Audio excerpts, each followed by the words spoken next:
Hello there, and welcome to Science for Sleep, a quiet place where curiosity slows down, ideas stretch out comfortably, and science is allowed to unfold without urgency.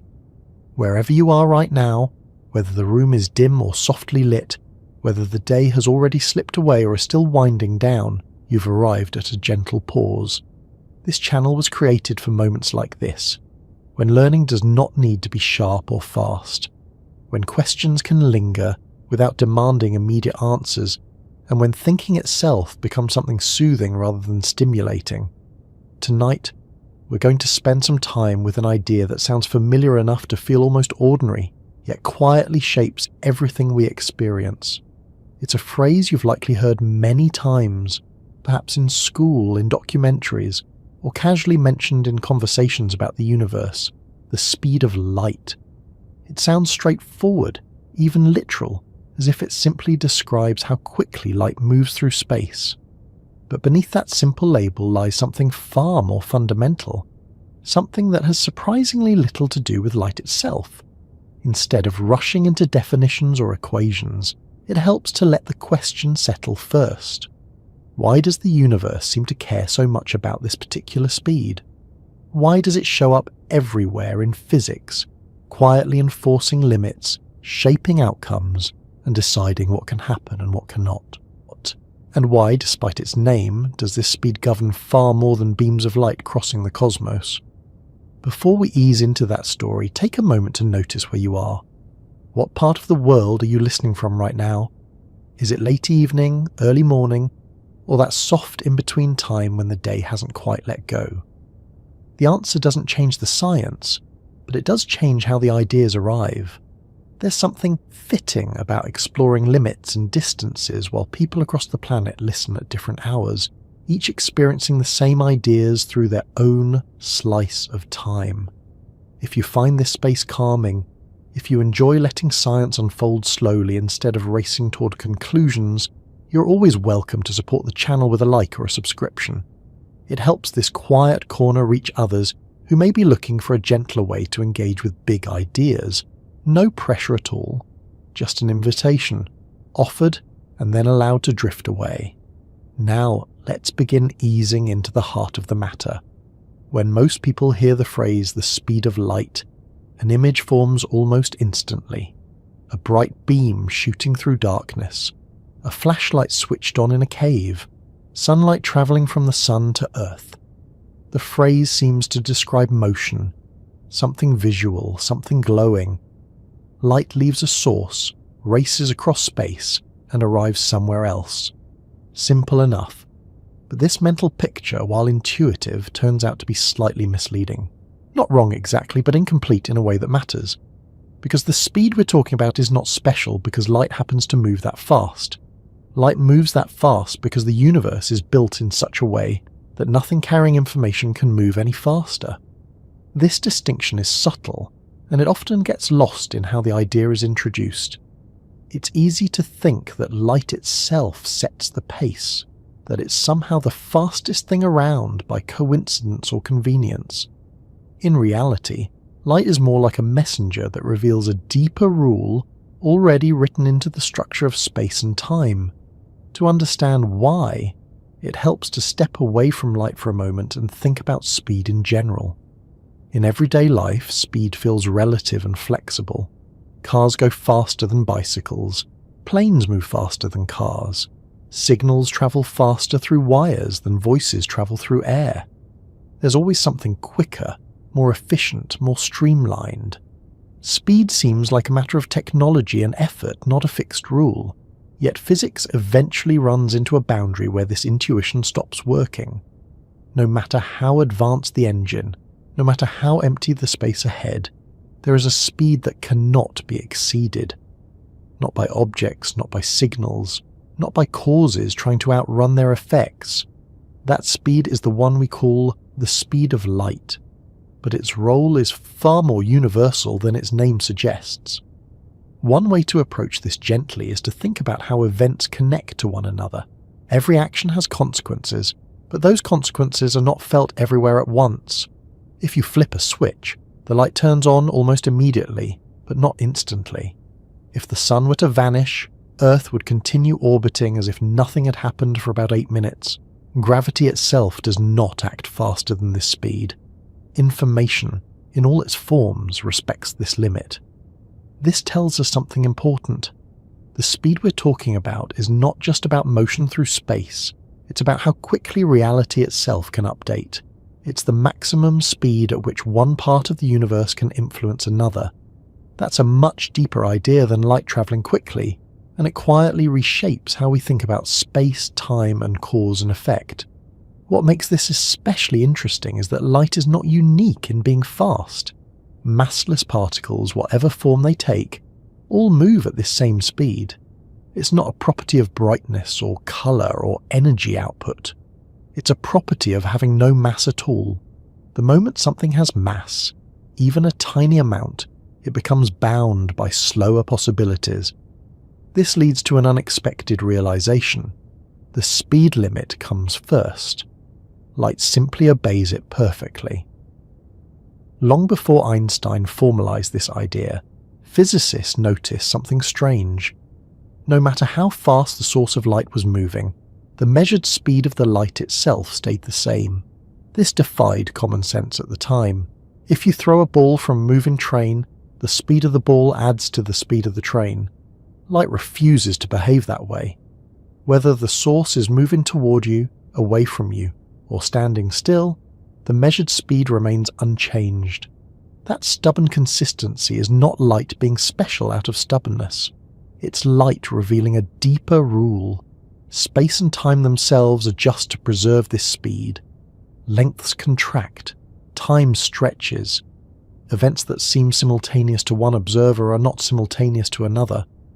All of these strange effects arise not because light demands them, but because the universe enforces a single, universal speed for the transfer of information. This is where the topic quietly shifts. We're no longer asking how fast light moves. We're asking why the universe needs a maximum speed at all. If influences could travel infinitely fast, cause and effect would become unstable.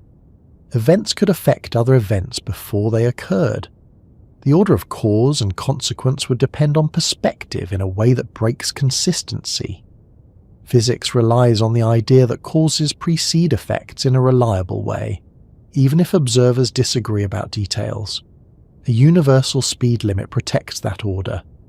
In this sense, the speed of light is better thought of as the speed of causality. It defines the structure of what can influence what and when.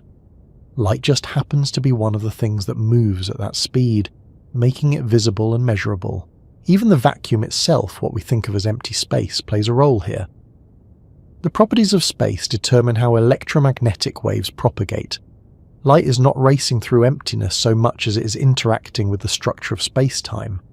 That structure sets the pace. This is why the speed of light remains constant even in regions where there is nothing to slow it down. There is no medium offering resistance. There is no friction to overcome. The speed is not a result of motion through something, but a reflection of how space and time relate to one another. Once this idea starts to settle, it changes how familiar concepts feel. Distance is no longer just a measurement of separation. Time is no longer a universal ticking background. Both are woven together by this speed limit, quietly enforcing a consistent structure across the universe. As these ideas take shape, it becomes easier to see why saying the speed of light is a convenient shorthand rather than a precise description. It's a label that stuck because light was our first reliable messenger at that speed, but the rule itself applies far beyond glowing beams and visible photons. Most of us encounter the phrase long before we ever stop to think about it. It appears early in school lessons, often delivered as a fact to memorize rather than an idea to explore. The speed of light. A number follows, usually spoken quickly, sometimes written in scientific notation, and almost always treated as settled, finished, unquestionable. It becomes one of those pieces of knowledge that lives in the background, familiar enough to feel understood, distant enough to avoid curiosity. You might remember it as roughly 300,000 kilometers per second, or about 186,000 miles per second, depending on which system of measurement you were first introduced to. Either way, it sounds impressively large, almost unimaginably fast. Light circles the Earth more than 7 times in a single second. Sunlight reaches us in just over 8 minutes. These facts are often offered as demonstrations of speed, as if the point is simply to be amazed and then move on. And usually we do move on. The phrase becomes part of everyday language in subtle ways. We say something happened at the speed of light to mean it happened very quickly. Science fiction uses it as a boundary to break or a wall to crash through. News articles reference it casually, assuming everyone shares the same mental picture. Even people with no particular interest in physics tend to accept it as a basic truth of the universe. Filed somewhere alongside gravity, pulling things downward, and the sky appearing blue. What's interesting is how rarely the phrase itself invites scrutiny. We don't often pause to ask why light has a speed at all, or why that speed should matter beyond astronomy and optics. We almost never ask why this particular speed shows up in so many unrelated areas of physics. And we very rarely ask whether the phrase speed of light is even pointing us in the right conceptual direction. Part of the reason it goes unquestioned is that it feels intuitive on the surface. Of course light has a speed. Everything that moves does. Cars have speeds. Planets have speeds.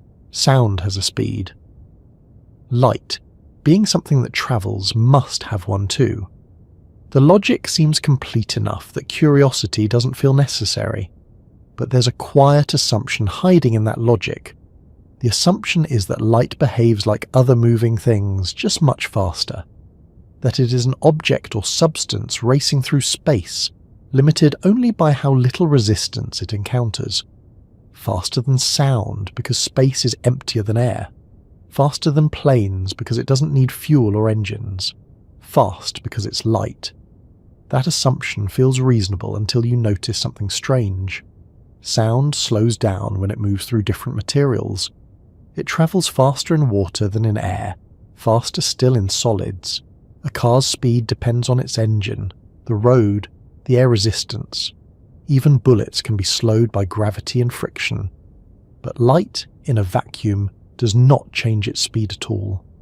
No matter how empty space becomes, no matter how energetic the light is, no matter how fast the source is moving, the measured speed stays the same. This is where familiarity quietly turns into misdirection. Because when we hear the speed of light, we tend to think the important thing is light. The glow, the photons, the electromagnetic waves. We imagine light as the star of the story, the fastest runner winning a cosmic race. But physics keeps insisting on something far stranger. Light is not fast because it tries hard, or because space lets it. Light is fast because it has no choice. In fact, if light could move slower, many of the deepest structures of reality would collapse. That's not an exaggeration, and it's not poetic phrasing. The speed we associate with light is woven into equations that describe motion, energy, mass, time, and causality. Remove or alter that speed, and entire branches of physics unravel. The phrase remains familiar precisely because its deeper role is rarely discussed outside of advanced contexts. Another reason the phrase goes unquestioned is historical.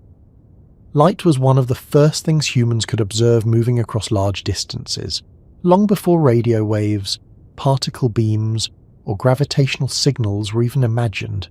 People noticed that lightning appeared before thunder, that sunlight reached distant places without delay, that could be sensed by the body, that mirrors reflected images instantly to human perception. Light seemed immediate, almost magical. When early scientists began measuring its speed, the results were surprising. It was not infinite, as many had assumed. It was very fast but measurable. That alone made it special. It became the benchmark, the fastest known thing, and the name stuck. The speed of light became a symbol of ultimate speed rather than a clue pointing toward a deeper rule. Language has a way of shaping thought like that. Once a phrase becomes common, it carries assumptions quietly along with it. We rarely stop to inspect those assumptions unless something breaks them. And for most people, nothing in daily life breaks the idea that light is just the fastest thing around. Even when Einstein enters the picture in popular explanations, the phrasing often remains unchanged. We're told that nothing can travel faster than the speed of light. The sentence sounds clear, but it subtly reinforces the same idea. Light is still treated as the reference object, the thing setting the limit, rather than the thing obeying it. This framing makes it easy to miss what's actually unusual. If light were simply the fastest traveller, we might expect something else to come close, or to vary slightly, or to exceed it under the right conditions. After all, throughout history, limits have been broken repeatedly. Faster ships, faster communication, faster computation. The assumption that nothing can go faster sounds like a challenge waiting to be overcome. Yet this limit behaves differently. It does not bend under better engineering. It does not yield to clever shortcuts. It doesn't depend on technology at all. It exists even in a completely empty universe, with no observers, no machines, no light bulbs, no stars. That alone should raise suspicion about the phrase, because if the speed were really about light, then light would need to exist for the limit to matter. But the equations that contain this speed do not care whether light is present. They describe how space and time relate to each other, how energy transforms into mass, how momentum behaves at high velocities. Light appears in these equations not as a cause, but as a consequence. This is one of those moments where familiarity becomes a veil rather than a guide. The phrase is so common that it feels explanatory when it's actually just descriptive. It tells us what value the speed has, not what role it plays. There's also a psychological comfort in treating it as a property of light. Light feels tangible. We see it. We feel its warmth. We switch it on and off. Assigning the limit to something visible makes it less unsettling. A universal speed limit embedded in reality itself is a much stranger idea, one that invites uncomfortable questions about determinism, locality, and the structure of time. So we quietly let the phrase remain unexamined. Even educational materials often reinforce this habit. Diagrams show light beams moving across space, arrows labelled with speeds, clocks ticking alongside them. Rarely do they pause to say, explicitly and gently, that the same speed governs things that are not light at all. Signals, interactions, the very ordering of events. As a result, many people grow up believing they understand the concept when they've really only memorized its surface. The speed of light becomes trivia rather than insight. Something to recall for exams or conversations, not something to sit with and question. But questioning it does not require advanced mathematics or abstract reasoning. It only requires noticing patterns. Why does this speed appear in equations that describe objects with mass, even though those objects never reach it? Why does energy increase without bound as objects approach it? Why does time itself respond to motion in a way that preserves this limit? These questions don't make sense if the speed is merely about light. They make perfect sense if the speed is about the structure of space-time. Once you start looking at it that way, the familiarity of the phrase begins to loosen. It starts to feel slightly misnamed, like a street sign pointing in the general direction but missing the deeper story behind the location. The words remain useful, but they no longer feel complete. This is not about correcting a mistake so much as refining a perspective. Calling it the speed of light is not wrong. Light does move at that speed. It is one of the cleanest demonstrations we have of the limit in action. But the phrase invites us to focus on the wrong protagonist, and that misfocus has consequences. It makes later ideas harder to absorb.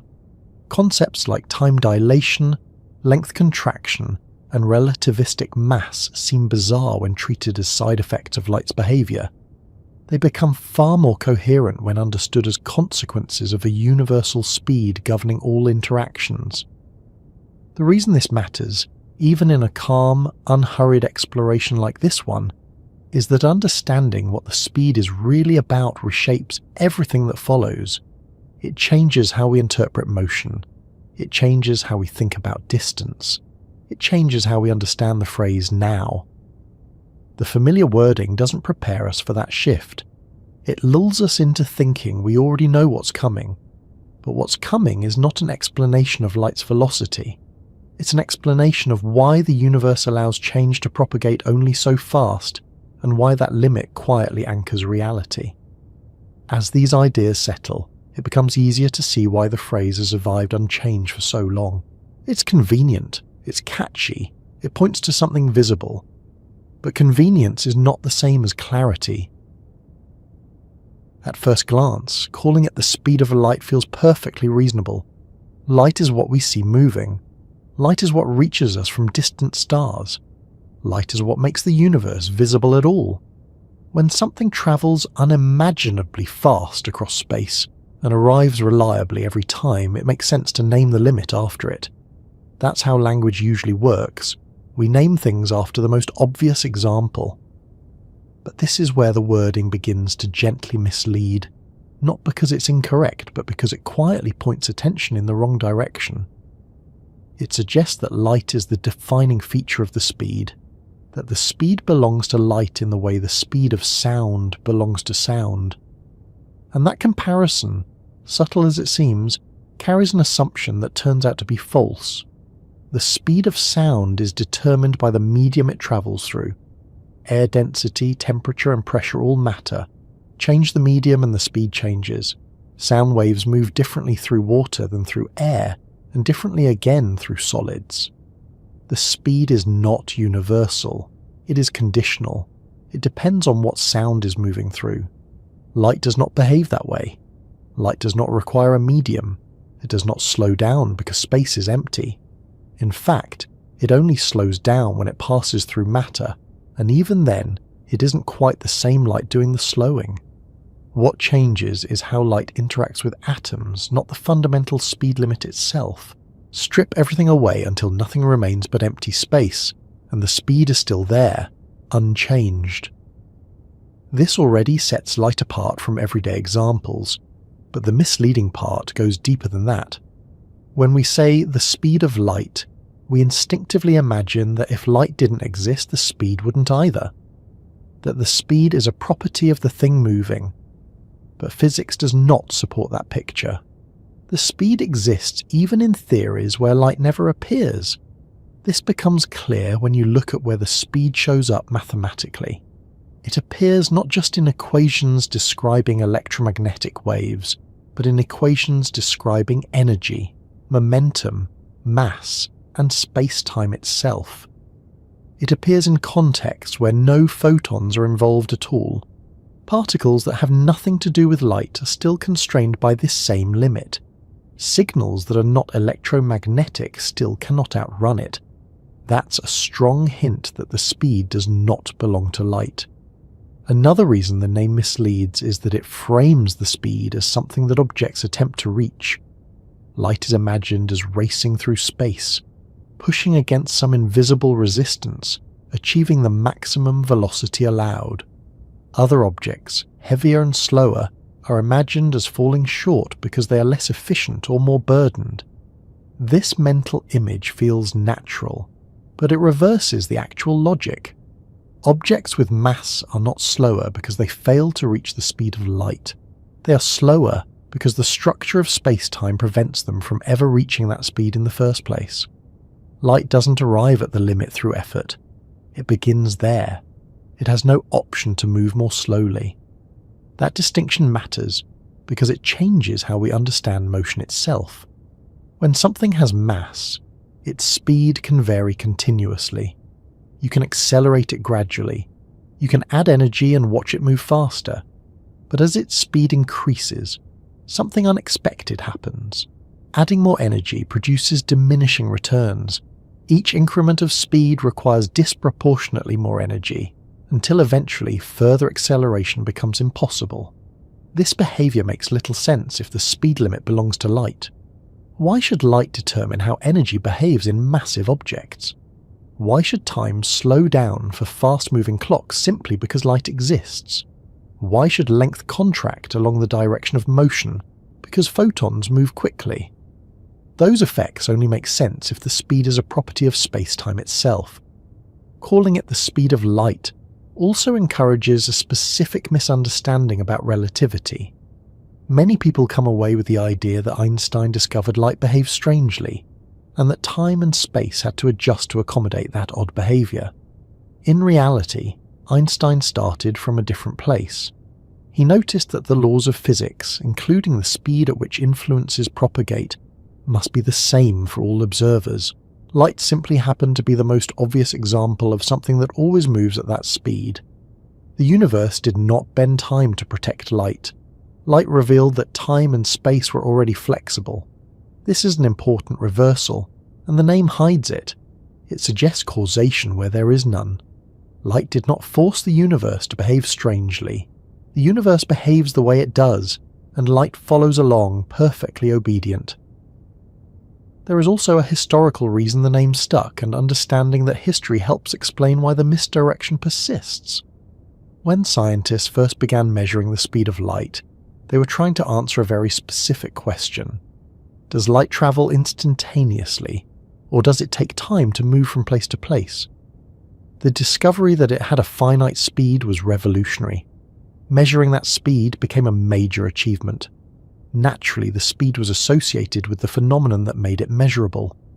Later, when Maxwell's equations showed that electromagnetic waves propagate at a specific speed, the connection became even stronger. Light was identified as an electromagnetic wave, and the speed fell neatly into place. It looked like a property of electromagnetism. But then relativity arrived, and the context shifted. The speed remained, but its meaning expanded. It became clear that this speed governed more than waves of light. It governed the structure of space-time itself.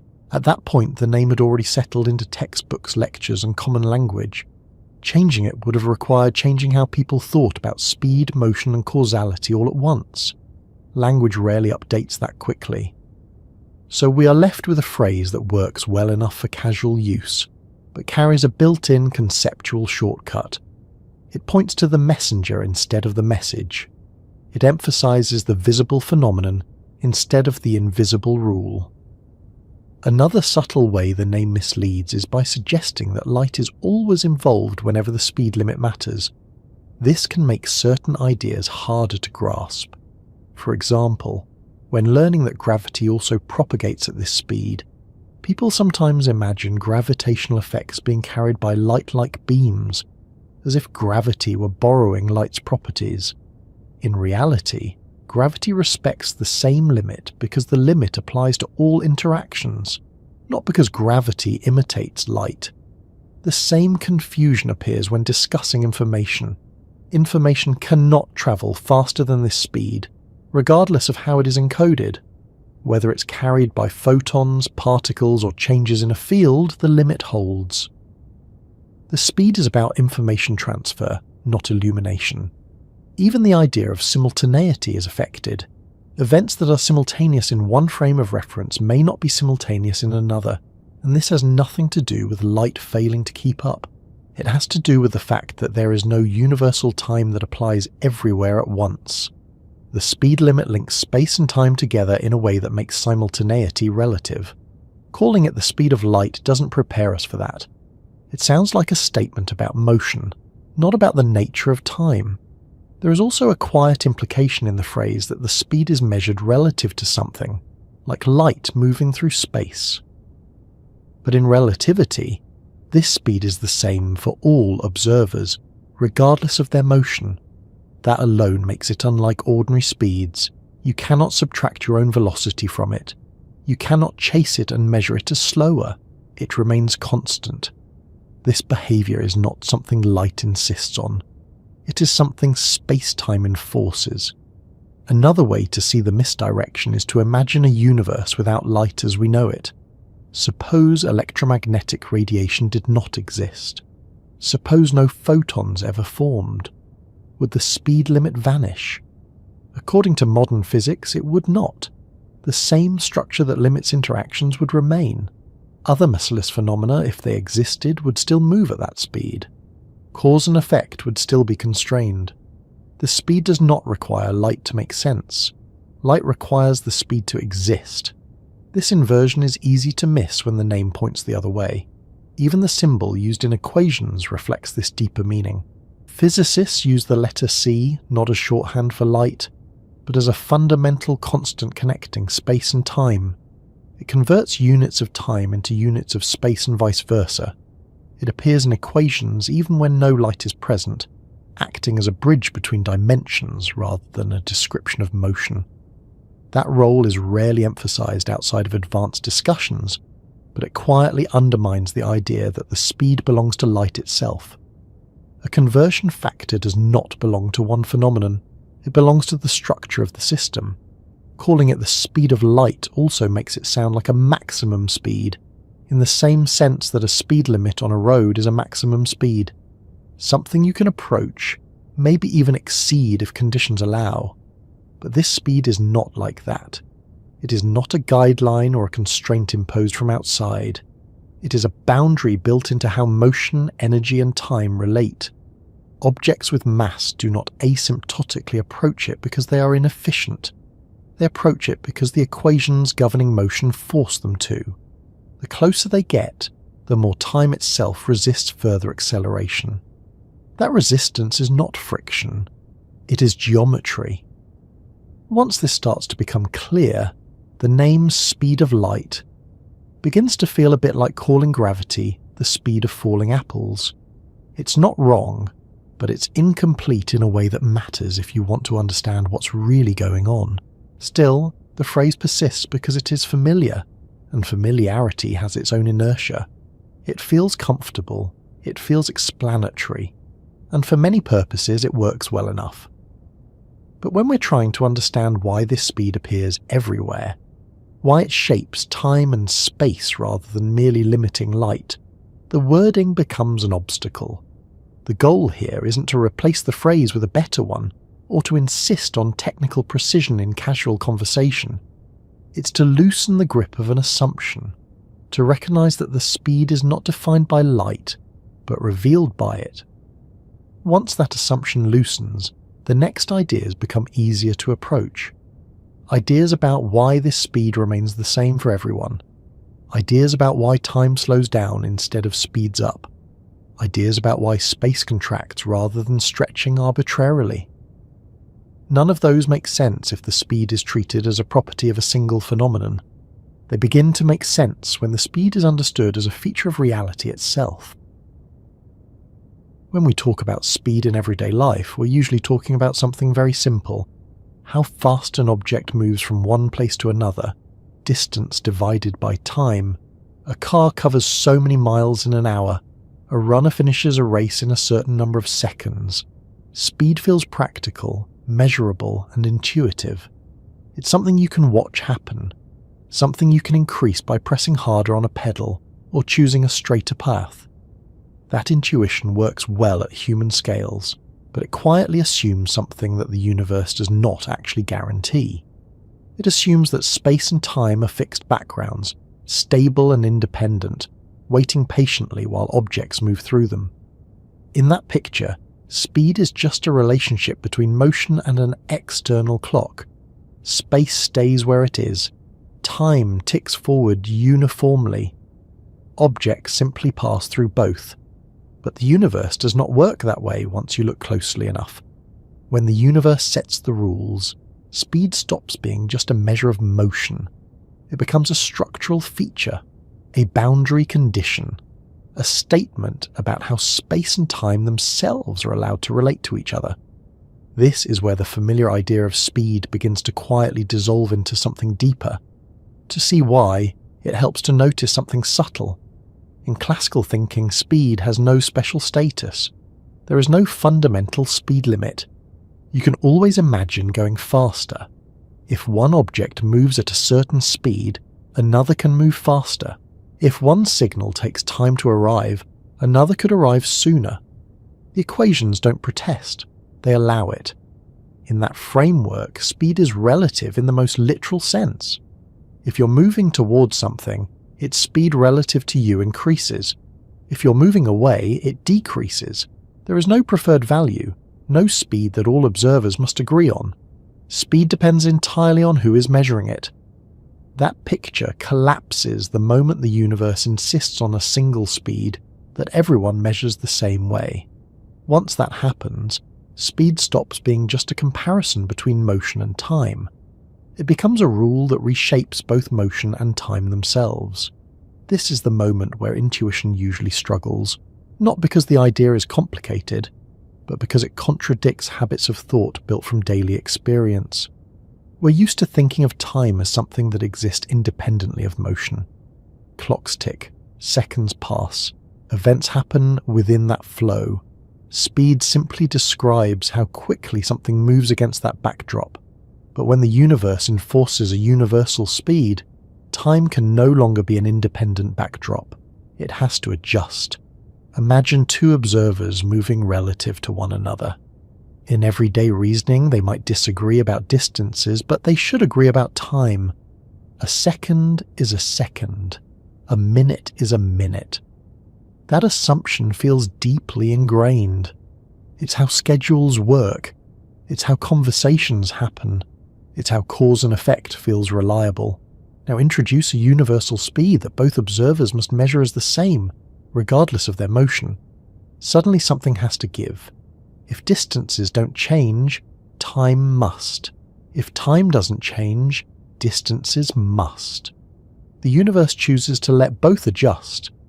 This is where speed stops being about movement and starts being about geometry. In this deeper view, speed is not just how fast something goes, it is the rate at which change can propagate through space-time. It sets the slope of what physicists call light cones, though you don't need that terminology to grasp the idea. What matters is that this speed defines which events can influence which other events, and in what order. If something happens here, there is a region of the universe that can be affected by it, and a region that cannot, at least not yet.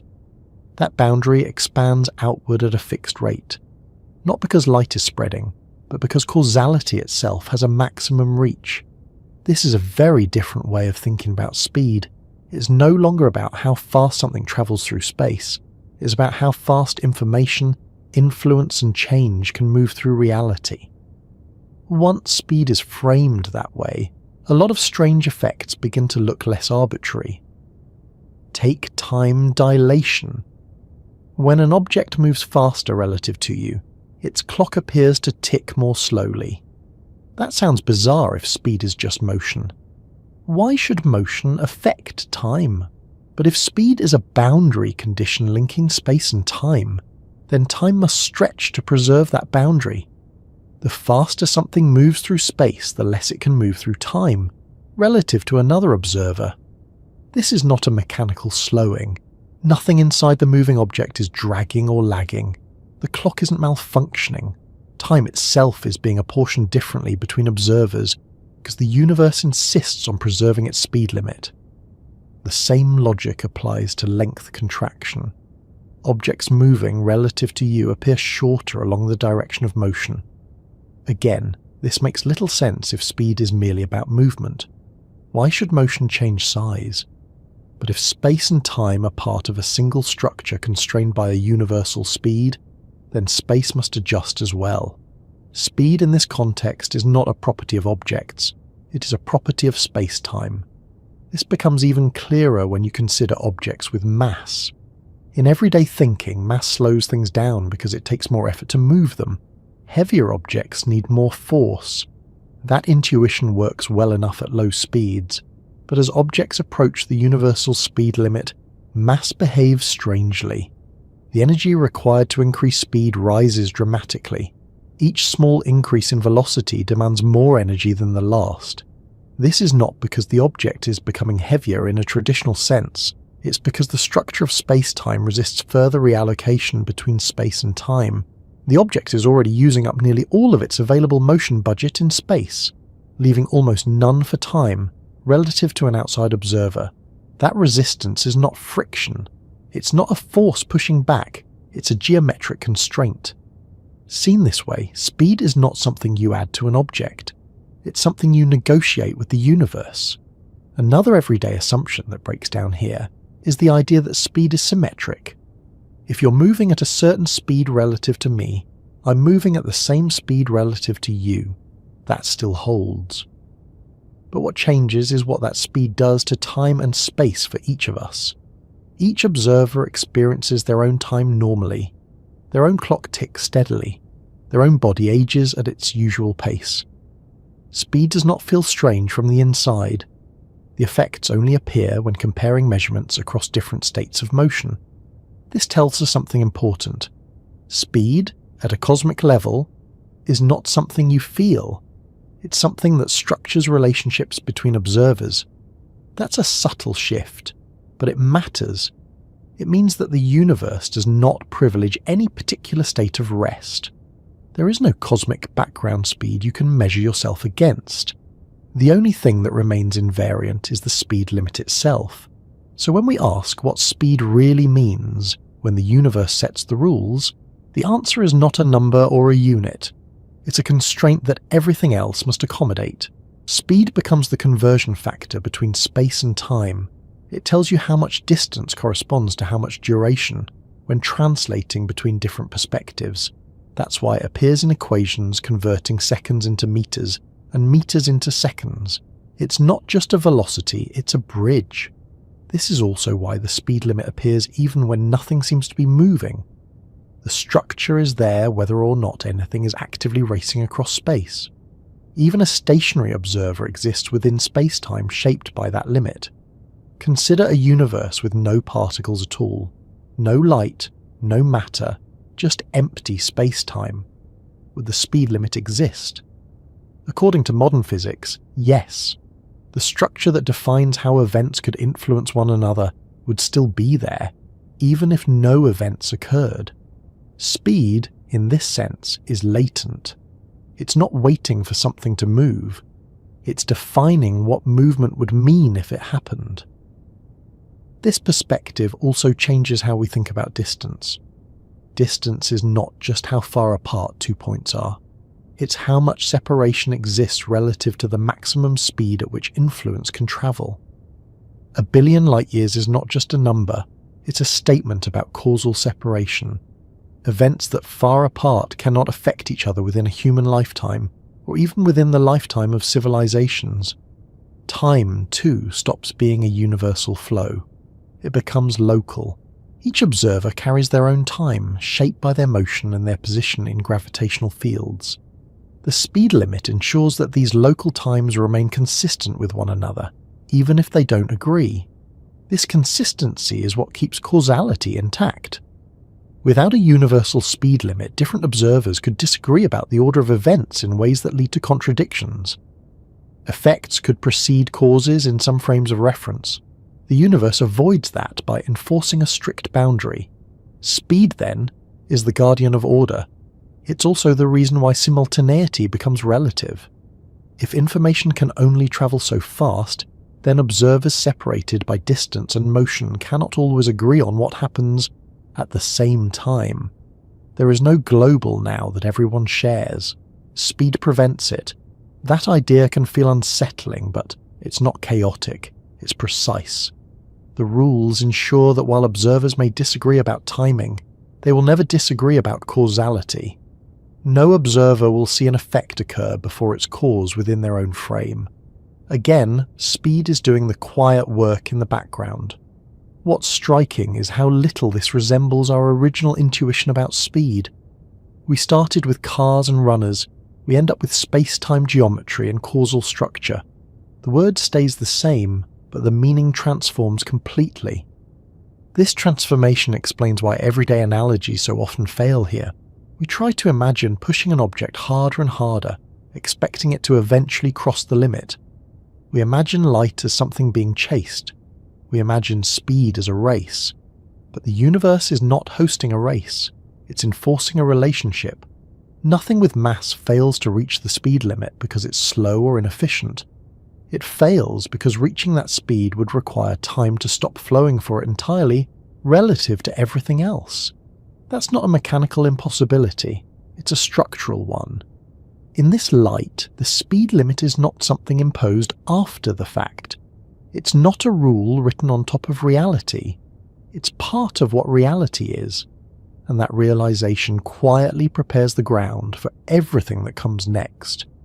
Once speed is understood as a structural constraint rather than a property of motion, it becomes easier to understand why light behaves the way it does, why massless things have no choice but to move at that speed, and why massive things experience time differently as they move faster. None of that requires light to be special. Light simply reveals the rule cleanly. As we move forward, this way of thinking will continue to matter. Because the next ideas depend not on how fast something moves, but on why the universe insists that speed means something very specific, very strict, and very deeply woven into the fabric of how anything can ever happen at all. It's tempting to keep light at the centre of the story because it's what we notice first. Light fills our days, shapes our nights, and delivers nearly everything we know about the distant universe. Stars announce themselves through light. Screens glow with it. Rooms feel safe or quiet depending on how much of it is present. When something carries information across space so reliably and so visibly, it's natural to treat it as the protagonist. But in the deeper structure of the universe, light is not the lead actor. It's the courier, the envelope, not the letter, the thing that shows up carrying news, not the rule that decides how news may travel. To see why this distinction matters, it helps to think about what light actually does. Light doesn't decide where it can go or how fast it can arrive. It doesn't negotiate its speed with the space it crosses. It simply exists in a state that leaves it no alternative. Being massless, it must move at the universal speed, and it does so in whatever direction space-time allows. That's not initiative, that's compliance. When we frame light as the main character, we subtly assign it agency. We imagine it racing through the cosmos, blazing trails, pushing limits. But physics keeps showing us a quieter picture. Light does not push, it does not accelerate, it does not slow down unless forced to interact with matter, and even then, what slows is not the fundamental propagation, but the path it takes through atoms. Light is not special because it goes fast. It goes fast because it is not allowed to do anything else. Once this sinks in, the role of light begins to look very different. It becomes the cleanest example of how the universe transmits change. It is the simplest messenger, stripped of mass, stripped of internal clocks, stripped of the ability to linger. It moves because that is the only state available to it. This makes light extraordinarily useful, not because it defines the rules, but because it reveals them so clearly. If you want to understand how fast information can travel, light gives you a perfect test case. If you want to understand how time behaves when motion approaches the universal limit, light provides a reference point. If you want to map the universe, light brings back messages from places you can never visit. But in all of this, light is obeying rules that were already there. Imagine for a moment that light did not exist in the form we know. No electromagnetic radiation, no photons, no visible spectrum. Would the universe suddenly lose its speed limit? Would causality unravel? Would time behave differently? According to modern physics, none of that would happen. The same structure would remain, invisible but intact. Other massless entities, if they existed, would still move at that same speed. Interactions would still be constrained. Events would still have causal boundaries. The universe would be darker, but not fundamentally different in how it governs change. This thought experiment highlights something important. Light is not holding the universe together. It's just showing us how the universe holds itself together. Another way to see light's role as messenger rather than protagonist is to notice how it appears in different theories. In electromagnetism, light emerges naturally from equations describing electric and magnetic fields. Those equations predict waves that propagate at a certain speed. That speed turns out to be the same universal constant that appears in relativity, in energy-mass equivalence, and in space-time geometry. The constant didn't arrive because light demanded it.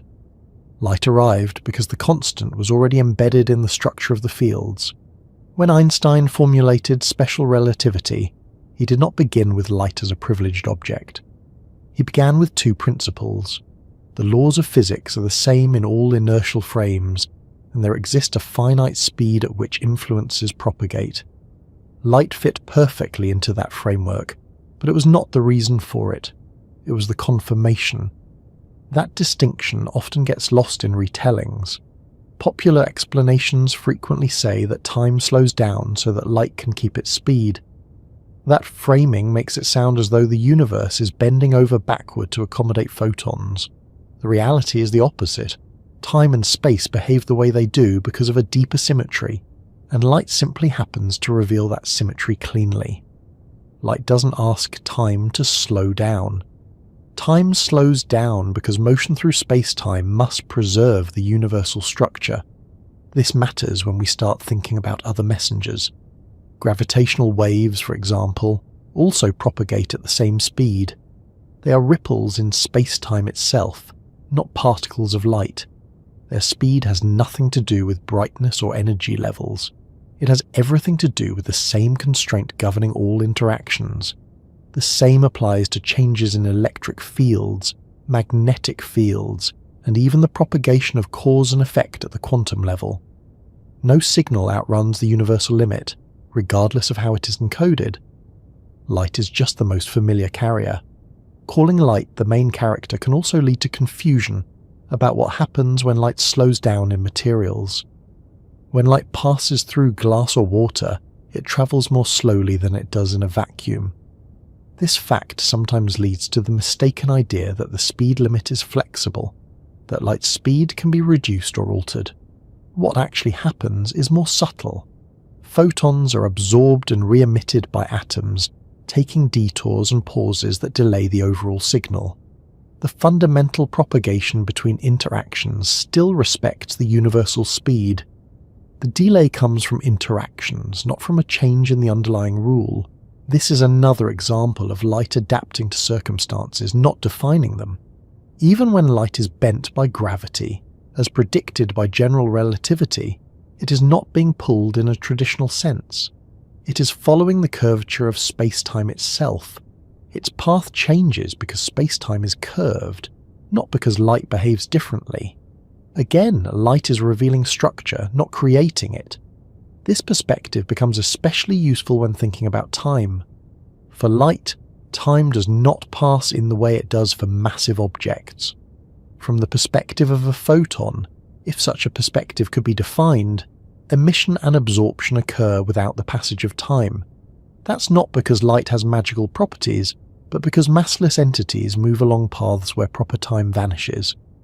This odd fact sometimes leads to mystical interpretations of light, as if it exists outside time entirely. But again, that places light at the centre when it doesn't belong there. The vanishing of proper time is a geometric consequence of moving at the universal speed. Any massless entity would experience the same thing. Light doesn't escape time. It simply never had access to it in the first place. This helps explain why light is such a reliable messenger. It doesn't age, it doesn't decay, it doesn't get tired. A photon emitted billions of years ago arrives with no internal sense of having travelled at all. From our perspective, it has crossed unimaginable distances. From its own, there was no journey. That reliability is what makes light such a powerful tool in science. It carries information faithfully across space and time, limited only by interactions along the way. But again, it's the rules that grant this reliability, not the nature of light itself. There's also a psychological reason we want light to be the main character. Light feels immediate. It's what we use to define now. When we see something, we feel like we're experiencing it directly. But even that is an illusion created by the speed limit. We are always seeing the past, delayed by however long light took to reach us. The delay is usually too small to notice, so it feels like the present. Light doesn't collapse distance, it reveals it. Understanding this can subtly change how we think about observation itself. When we look at the night sky, We are not seeing objects as they are. We are receiving messages sent long ago. Light is delivering those messages at the maximum allowed speed, but it is still delivering them late. The universe does not update instantaneously. Light is simply the fastest update mechanism available. That brings us back to the idea of light as messenger. A messenger does not set policy. A messenger follows routes. It obeys schedules. It delivers content according to rules established elsewhere. Light does all of this perfectly. Even the fact that light can be blocked, absorbed, or scattered reinforces this role. It is not omnipotent. It does not penetrate all barriers. It does not carry all information. It carries what it can, where it can, according to the constraints of interaction. The deeper rules, however, remain untouched by these contingencies. Another way to see light's supporting role is to notice that the same universal speed appears in contexts where light plays no part at all. In equations relating energy and mass, in descriptions of particle collisions, in the geometry of space-time diagrams, the speed shows up even when photons are nowhere to be found. This would be strange if the speed belonged to light. It makes perfect sense if light belongs to the speed. That inversion also helps explain why physicists often refer to the speed using a neutral symbol rather than a descriptive name. The symbol does not mean light, it means this fundamental conversion factor. It bridges space and time, it enforces causality, it shapes the universe's bookkeeping. Light simply happens to be the most cooperative example. As we move further into this way of thinking, the narrative shifts naturally. Instead of asking how fast light moves, we begin asking what it means for anything to move at all. Instead of imagining particles racing through space, we start seeing motion as a redistribution between spatial and temporal dimensions. Light, in this picture, is not the hero. It's the narrator. It tells us how the story is structured by showing us the boundaries it cannot cross. This is why calling it the speed of light, while convenient, subtly distorts the story. It keeps our attention on the courier instead of the rulebook. It encourages us to think in terms of objects and races rather than structures and constraints. But once that habit loosens, everything else begins to align more easily. Time dilation stops feeling like a trick. Length contraction stops feeling like a distortion. The idea of a cosmic speed limit stops feeling arbitrary. Light becomes what it always was, a messenger, faithfully reporting the shape of reality without ever claiming credit for it. At first, it doesn't sound like something space and time would need to negotiate. Space feels like a place, time feels like a flow, and the two seem fundamentally different. One stretches outward in all directions, the other moves forward without asking permission. In everyday experience, they don't appear to consult one another. You walk across a room, time passes. You wait in place, time still passes. Space and time seem independent, almost indifferent to each other's behaviour. But this separation is an illusion that only works at low speeds and familiar scales. Once the universe insists on a maximum speed, space and time are forced into a quiet agreement. Neither can behave freely anymore. Neither can remain absolute. They have to cooperate in order to preserve that single, unbreakable limit. And it's this cooperation, subtle and relentless, that gives rise to many of the effects we usually describe as strange or counterintuitive. To understand how this agreement works, it helps to step back and look at what space and time were assumed to be before this limit entered the picture. In classical thinking, space was a rigid stage. Distances were fixed. 2 points were separated by the same amount no matter who measured them. Time, meanwhile, was a universal clock ticking away identically for everyone, everywhere. Events happened within this framework, but the framework itself never changed. Speed, in that world, was simple. It was how fast something moved across space as measured against that universal clock. Nothing about speed required space or time to adjust. They were passive. Now introduce a speed that all observers must measure the same way. This is where the agreement begins. Imagine two observers moving relative to each other. One is standing still, the other is moving quickly.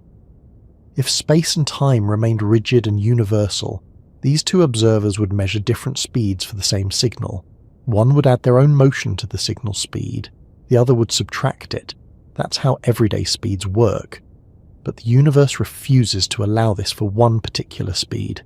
No matter how fast you move, no matter which direction you travel, you always measure that speed as the same.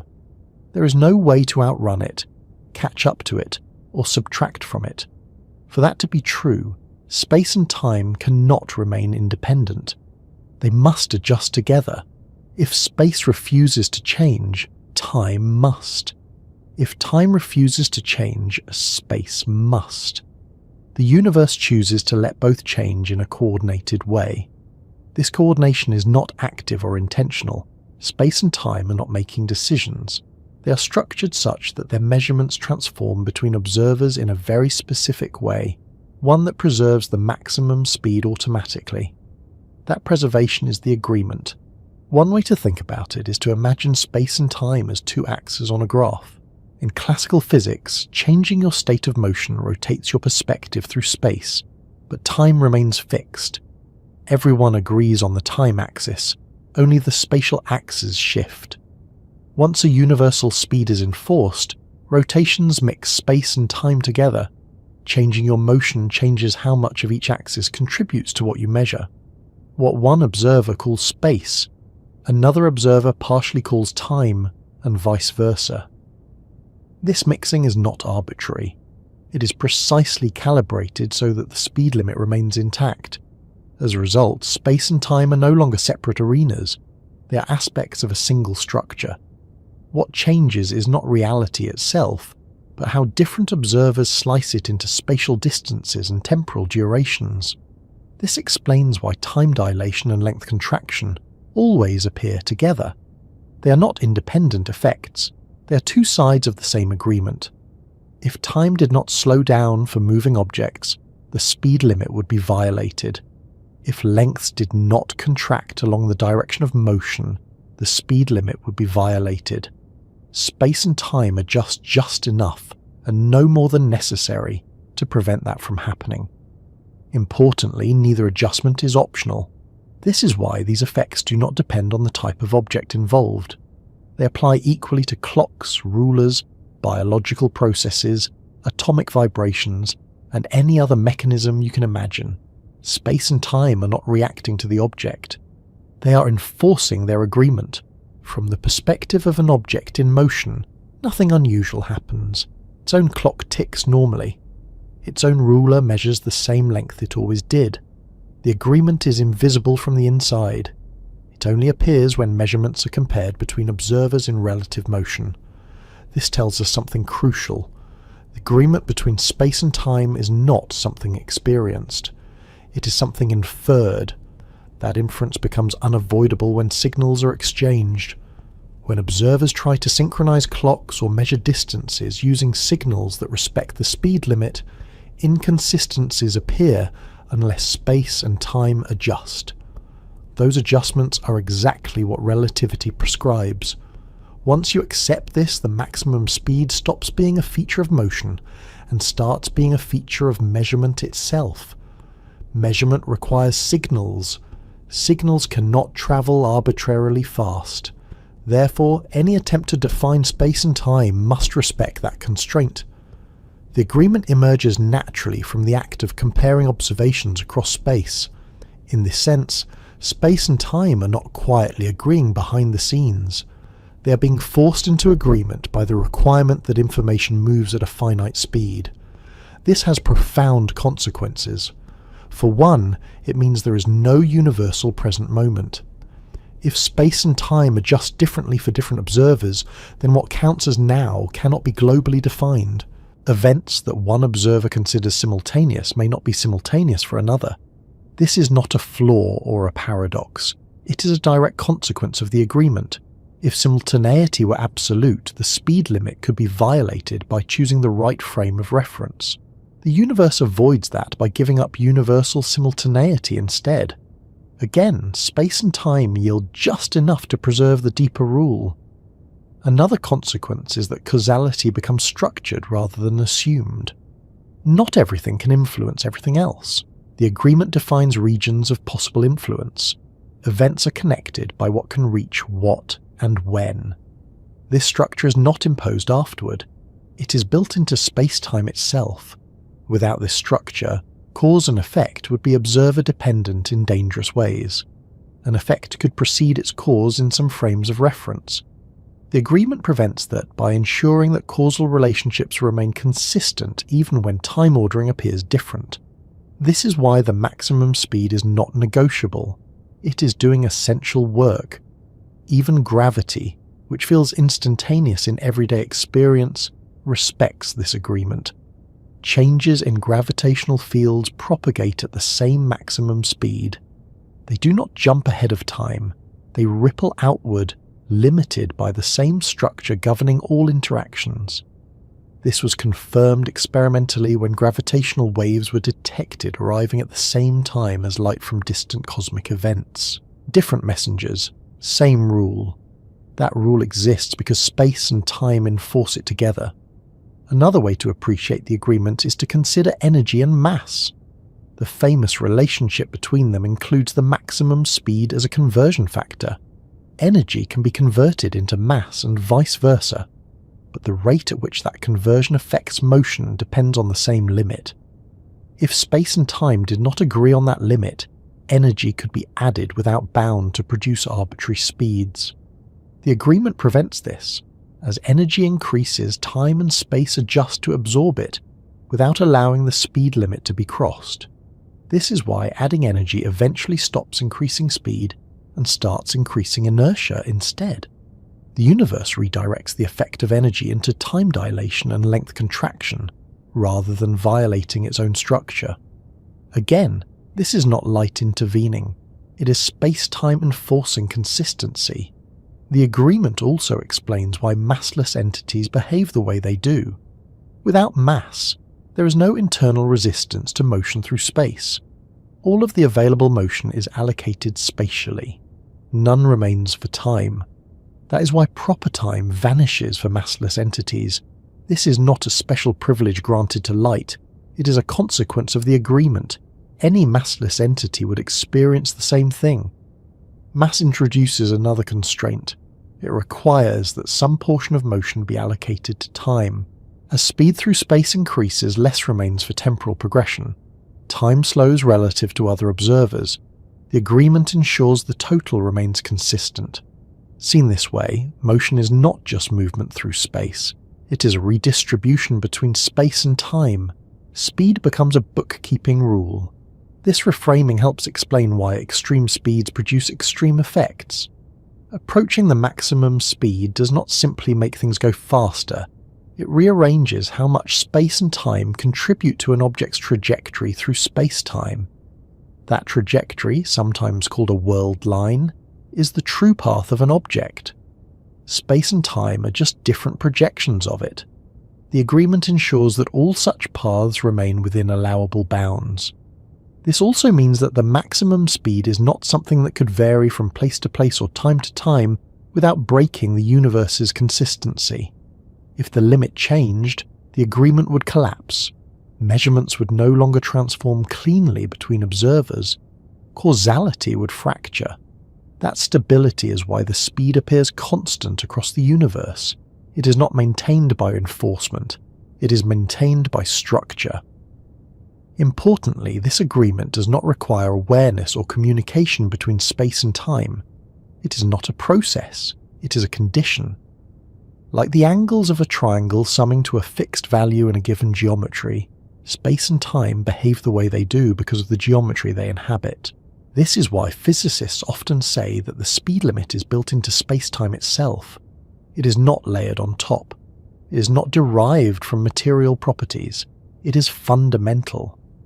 Once this is understood, many lingering confusions dissolve. There is no need to ask why time slows down instead of speeding up. There is no alternative that preserves the agreement. There is no need to ask why space contracts instead of expanding. Expansion would break the limit. The universe does not choose these effects because they are elegant. It chooses them because they are necessary. From this perspective, the maximum speed is less like a ceiling and more like a seam. It is where space and time are stitched together. Pull on one and the other responds. And light, faithful messenger that it is, simply traces that seam for us. It moves along it, revealing the structure without altering it.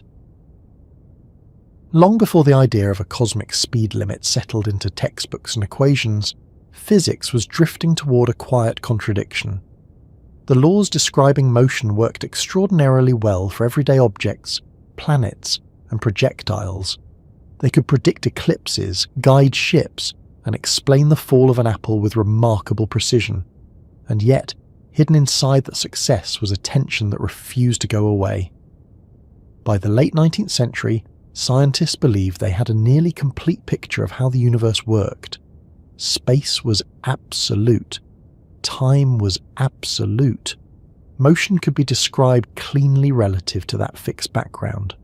Forces acted instantaneously across distance, or at least so fast that any delay was irrelevant. The universe felt mechanically elegant, like a perfectly tuned clock, but light did not quite fit. James Clerk Maxwell's equations, which unified electricity and magnetism, predicted that electromagnetic waves would propagate at a specific speed. That speed was not arbitrary. It emerged naturally from the equations themselves, and crucially, it did not depend on the motion of the source or the observer. It was simply there, embedded in the mathematics. At first, this seemed like a technical detail. Light, after all, was understood as a wave, and waves usually require a medium. Sound needs air. Water waves need water. It seemed reasonable that light waves must be travelling through some invisible substance filling space. This hypothetical medium was given a name, the luminiferous ether. The idea of the ether preserved the old picture. Space could remain absolute. Time could remain universal. Light speed would be constant only relative to this hidden medium. Observers moving through it would measure different speeds depending on their motion, just as they did with sound in air. The universe, it seemed, could keep its familiar rules, but experiments refused to cooperate. The most famous of these, conducted by Albert Michelson and Edward Morley, was designed to detect Earth's motion through the ether. As Earth orbited the Sun, it should have been moving through this invisible medium, creating an ether wind. Light travelling along the direction of that wind should have moved at a different speed than light travelling perpendicular to it. The experiment was exquisitely sensitive. It should have detected even a tiny difference. It detected nothing. No matter how the apparatus was oriented, no matter what time of year the measurements were taken, the speed of light came out the same, always. This result was deeply unsettling. It suggested either that Earth was always mysteriously at rest relative to the ether, which made little sense, or that the ether did not exist at all. Worse, it suggested that the very idea of absolute space might be wrong. Physicists tried to patch the problem. Some proposed that objects physically contracted in the direction of motion through the ether, hiding the expected effects. Others suggested more elaborate mechanisms. These ideas worked mathematically, but they felt artificial, like scaffolding propping up a structure that no longer wanted to stand. Enter a young patent clerk who was willing to question the structure itself. Albert Einstein did not begin by trying to explain light. He began by questioning assumptions that had gone unchallenged for centuries. What if there was no absolute space? What if there was no universal time? What if the laws of physics truly were the same for all observers, regardless of how they moved? From those questions, he took two simple principles. First, the laws of physics are the same in all inertial frames of reference. No experiment performed inside a smoothly moving system can reveal whether that system is really at rest or in motion. Second, there exists a finite speed at which influences propagate, and that speed is the same for all observers. Notice what is absent here. Light is not mentioned as a cause. It appears as an example, but not as the foundation. The principle is about influence, not illumination. From these two ideas alone, the cosmic speed limit emerges inevitably. If all observers must agree on the laws of physics, and if signals propagate at a finite speed, then that speed cannot depend on the motion of the observer. Otherwise, different observers would disagree about fundamental processes. The only way to preserve consistency is for the speed itself to be invariant. Once that invariance is accepted, the rest follows with almost uncomfortable inevitability. Time can no longer be universal. If it were, observers moving relative to one another would measure different speeds for the same signal. So time must adjust. Space can no longer be rigid. If it were, the same problem would arise, so space must adjust. The adjustments are not arbitrary. They are precisely what is required to keep the speed limit intact. Einstein did not introduce the cosmic speed limit as a new rule layered on top of physics. He uncovered it as a consequence of demanding internal consistency. The limit was not imposed, it was revealed. This is why his insight was so disruptive. It didn't add complexity, it removed assumptions, and what remained was stranger, simpler, and far more constrained. The speed limit was no longer something measured relative to a background. It became a feature of reality itself. This shift marked the birth of the cosmic speed limit as we understand it today. Not as the speed of light in the narrow sense, but as the maximum speed at which cause and effect can propagate. A boundary built into space-time, not negotiated by objects moving through it. Einstein's formulation made it clear that this speed is not something you approach by going faster and faster in the usual sense. It is something that shapes how faster even makes sense. As objects gain speed, the way they experience time changes. Their internal clocks tick differently relative to others. Their spatial dimensions adjust. These are not secondary effects. They are the mechanism by which the universe enforces its limit. Importantly, Einstein did not argue that nothing could go faster simply because light did not. He showed that allowing anything to go faster would break the structure of space-time itself. It would make cause and effect unreliable. It would allow observers to disagree not just about measurements, but about the sequence of events in ways that lead to contradictions. The cosmic speed limit is not about fairness or symmetry. It is about coherence. This coherence extends beyond motion. It shapes energy and mass as well. Einstein's most famous equation reveals that mass and energy are interchangeable, linked by the square of the same speed limit. This is not coincidence. It reflects the fact that energy, motion, and time are all constrained by the same structure. As energy increases, it does not simply make things go faster forever. It begins to warp the balance between space and time. More energy means more resistance to acceleration. The limit remains untouched. This idea runs counter to everyday intuition. We're used to thinking that limits are imposed externally. Speed limits on roads are enforced by signs and laws. Biological limits are enforced by fatigue and material strength. The cosmic speed limit is different. It is enforced by geometry. Einstein's insight also clarified why the speed limit applies equally everywhere. It does not depend on the density of space, the presence of matter, or the state of motion of the observer. It is the same in deep intergalactic voids as it is near stars. It is the same now as it was billions of years ago. If it were not, the universe would lose its coherence. Physical laws would change from place to place. Signals could behave unpredictably. The agreement between space and time would fracture. That stability is why the speed limit appears so often and so reliably across different areas of physics. It is not because light is everywhere, it is because space-time is. Einstein's work also showed that the speed limit is intimately tied to the relativity of simultaneity. If there is a maximum speed for influence, then observers separated by distance and motion cannot agree on what events are happening now. They can only agree on what events are causally connected. This is not a philosophical inconvenience, it is a physical necessity. Without it, the speed limit could be violated through clever frame changes. The universe avoids that by giving up the idea of a universal present.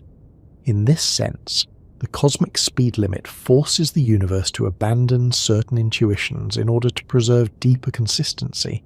What makes Einstein's insight especially powerful is how little it depends on specific phenomena. Light happens to be a clear example, but the argument does not require it. Any signal, any interaction, any causal influence must obey the same rule. The speed limit applies to everything equally.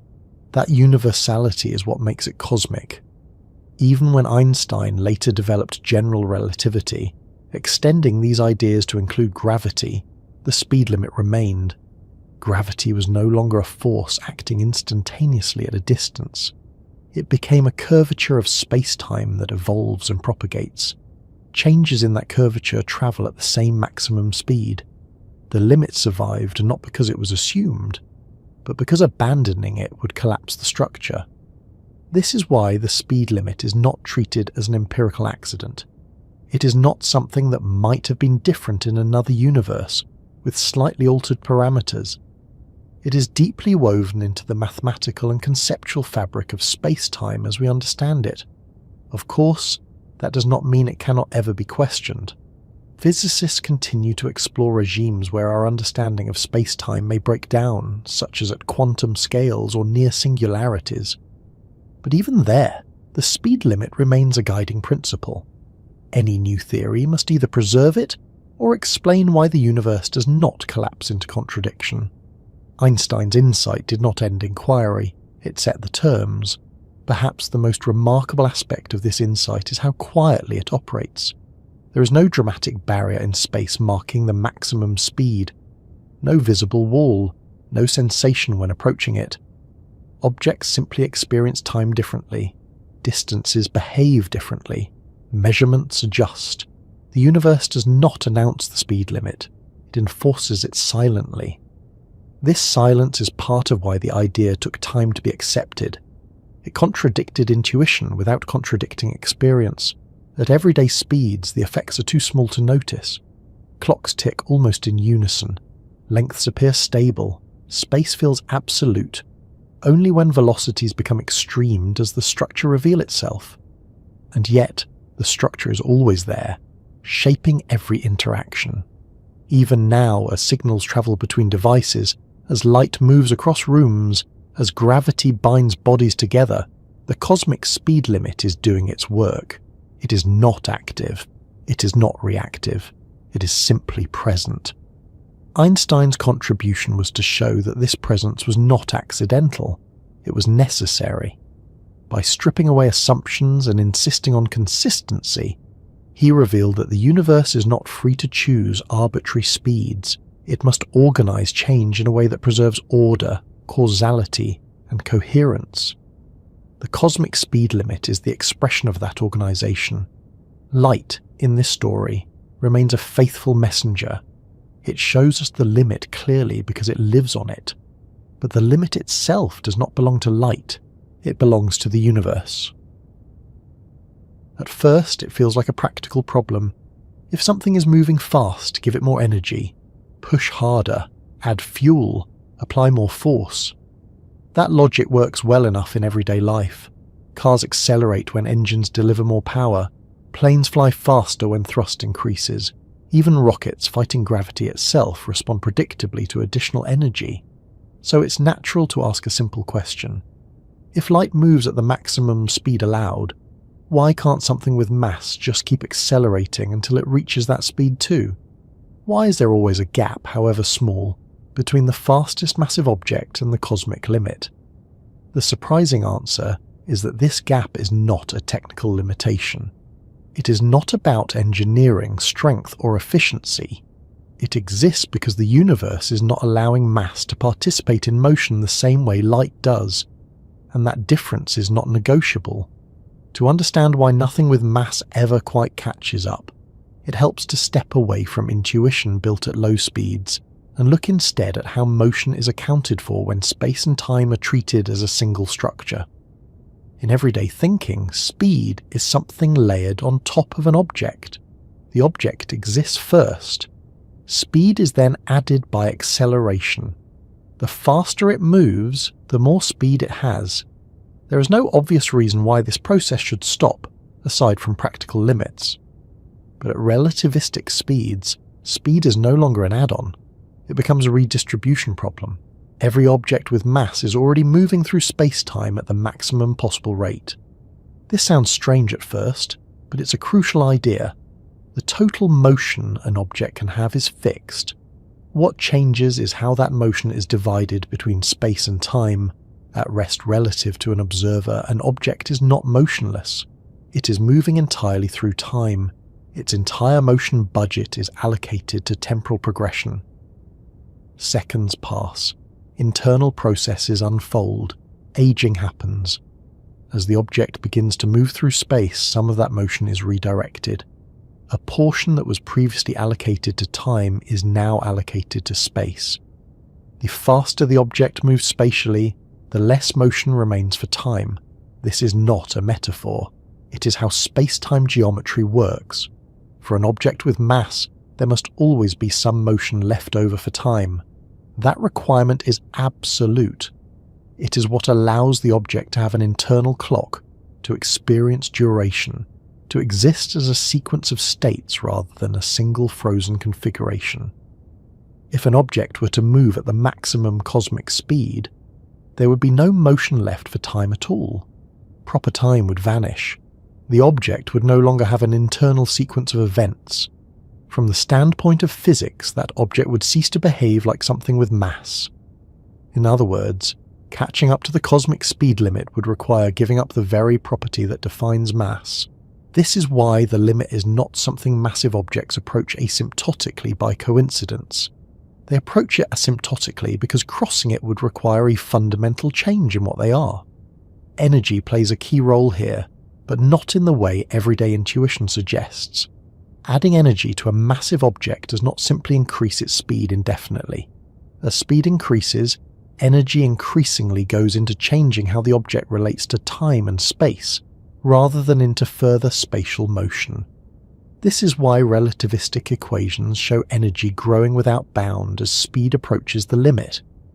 Each additional fraction of speed requires more energy than the last, not because the object is getting heavier in a traditional sense, but because space-time is reallocating motion away from time as efficiently as it can without eliminating time altogether.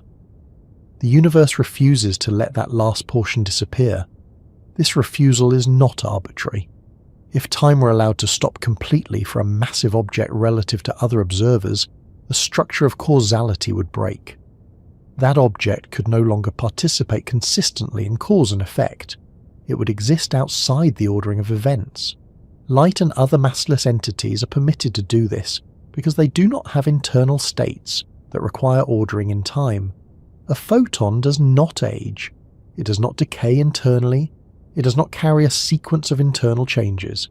It is emitted and absorbed, and that is the entirety of its story. Massive objects are different. Their identity depends on continuity through time. This distinction explains why massless entities do not accelerate to the cosmic speed. They're already there. They do not start slower and speed up. They exist in a state where all motion is spatial. No redistribution is needed. Trying to push a massive object into that same state is like trying to flatten a three-dimensional object into 2 dimensions without losing anything. Something essential must be given up. Another way to see this is to consider inertia. In everyday terms, inertia is resistance to changes in motion. Heavier objects are harder to accelerate. In classical physics, this resistance is constant. Double the force, double the acceleration. In relativistic motion, inertia increases with speed, not because the object is gaining more matter, but because space-time is resisting the elimination of temporal motion. Each increase in spatial speed encounters increasing resistance because there is less temporal motion available to trade. This resistance is not a force. Nothing is pushing back. It is a geometric consequence. This is why the phrase relativistic mass, while historically used, can be misleading. The object's rest mass does not change. What changes is how its energy relates to motion through space-time. The object behaves as if it has more inertia because accelerating it further would require collapsing its remaining temporal motion. The universe simply does not allow that. Another intuition that often causes confusion is the idea of almost reaching the speed limit. We imagine something getting arbitrarily close, just missing it by a tiny margin. Mathematically, that's correct. Speeds can approach the limit as closely as desired without reaching it. Physically, however, that closeness is deceptive. Each successive increment requires vastly more energy than the last. The difference between 90% of the limit and 99% is significant. The difference between 99% and 999% is enormous. The curve is not linear. It steepens dramatically. This is why particle accelerators, despite their sophistication, never accelerate massive particles to the cosmic limit. They get close, but the energy costs grow quickly. The machines do not fail. The universe simply enforces its rule. Importantly, this enforcement does not depend on the type of mass. It does not matter whether the object is a proton, an electron, or a spacecraft. The same structure applies. The only difference is how much energy is required to reach a given fraction of the limit. This universality is another clue that the rule is not about light. It is about mass and time. It's also worth noting that from the object's own perspective, nothing dramatic happens as speed increases. Internal processes continue normally. Clocks tick steadily. There is no sensation of time slowing down. The object does not feel heavier or strained by motion. The effects only appear when compared to another observer moving differently. This relational nature is essential. The universe does not punish objects for moving fast. It simply ensures that all observers can agree on causal structure. Time dilation and the inability to reach the cosmic speed limit are side effects of that consistency. There is also a common misconception that the speed limit exists because accelerating something to that speed would require infinite energy, and that infinite energy is somehow forbidden. This gets the logic backward. Infinite energy is required because the speed is forbidden. The energy divergence is the mathematical expression of the geometric constraint. If the universe allowed massive objects to move at the cosmic speed, the equations would not produce infinite energy. They would produce a different structure entirely. The fact that they do not is the point. Another subtlety worth noticing is that the cosmic speed limit applies locally, not globally. It governs how objects move through space-time at any given point. Space itself can expand in ways that make distant objects recede from each other faster than the limit without violating the rule, because no object is locally moving faster than allowed. This distinction further highlights that the limit is not about chasing light beams. It is about local motion and local causality. Returning to mass, we can now see why it acts as a kind of anchor. Mass ties an object to time. It requires that some portion of motion remain temporal. No amount of energy can sever that tie without changing the object's nature. This also explains why converting mass into energy allows different behavior. When mass is converted entirely into energy, as in annihilation events, the resulting entities are massless and move at the cosmic speed. The tie to time is gone. The motion budget is fully spatial. In that sense, mass is not just resistance to acceleration, it is commitment to time. That commitment shapes everything from particle behavior to biological aging. It is why massive objects exist as sequences rather than flashes. It is why they can store memories, undergo processes, and persist. The cosmic speed limit protects that structure by ensuring mass cannot be accelerated out of time. This protection also preserves causality. If massive objects could reach or exceed the limit, they could create causal paradoxes. Signals could be sent backward in time in some frames of reference. Effects could precede causes. The universe avoids this not by forbidding certain actions explicitly, but by shaping the geometry so they cannot occur. Nothing with mass ever quite catches up, because catching up would mean stepping outside the universe's causal framework. This realization reframes the question entirely. It's not that massive objects are slow. It's that light and other massless entities are fundamentally different. They are not accelerated to the limit. They are born into it. Trying to push a massive object to that same state is like trying to remove the passage of time from something whose identity depends on duration. As these ideas settle, the frustration of the limit begins to fade. It no longer feels like a wall. It feels like a definition, a line separating two categories of existence rather than a finish line in a race.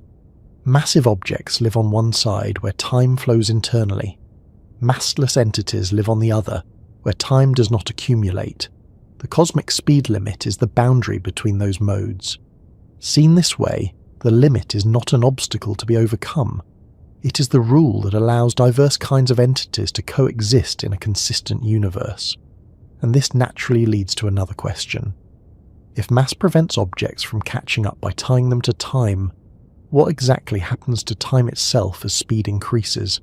How does time behave when more and more of motion is diverted into space? When people first hear that time slows down at high speeds, it often sounds like a metaphor, or a trick of measurement, or a strange illusion caused by clocks misbehaving under extreme conditions. It's tempting to imagine that time itself is fine, unchanged and steady, and that it's only our instruments that get confused when things move too fast. That interpretation feels comforting because it preserves the idea of time as something universal, something safely outside the messiness of motion. But as you approach the cosmic speed limit, time is not merely measured differently, it behaves differently, and it does so in a way that is precise, unavoidable, and deeply tied to how motion is structured in the universe. To understand what happens to time, it helps to let go of the idea that time is something flowing independently in the background. That idea works well at everyday speeds, where differences are too small to notice. But near the maximum speed, time stops acting like a shared river and starts acting like a personal resource, one that each object carries with it.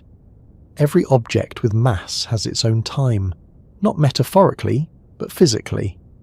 This time is measured by what physicists call proper time, the time experienced along the object's own path through space-time.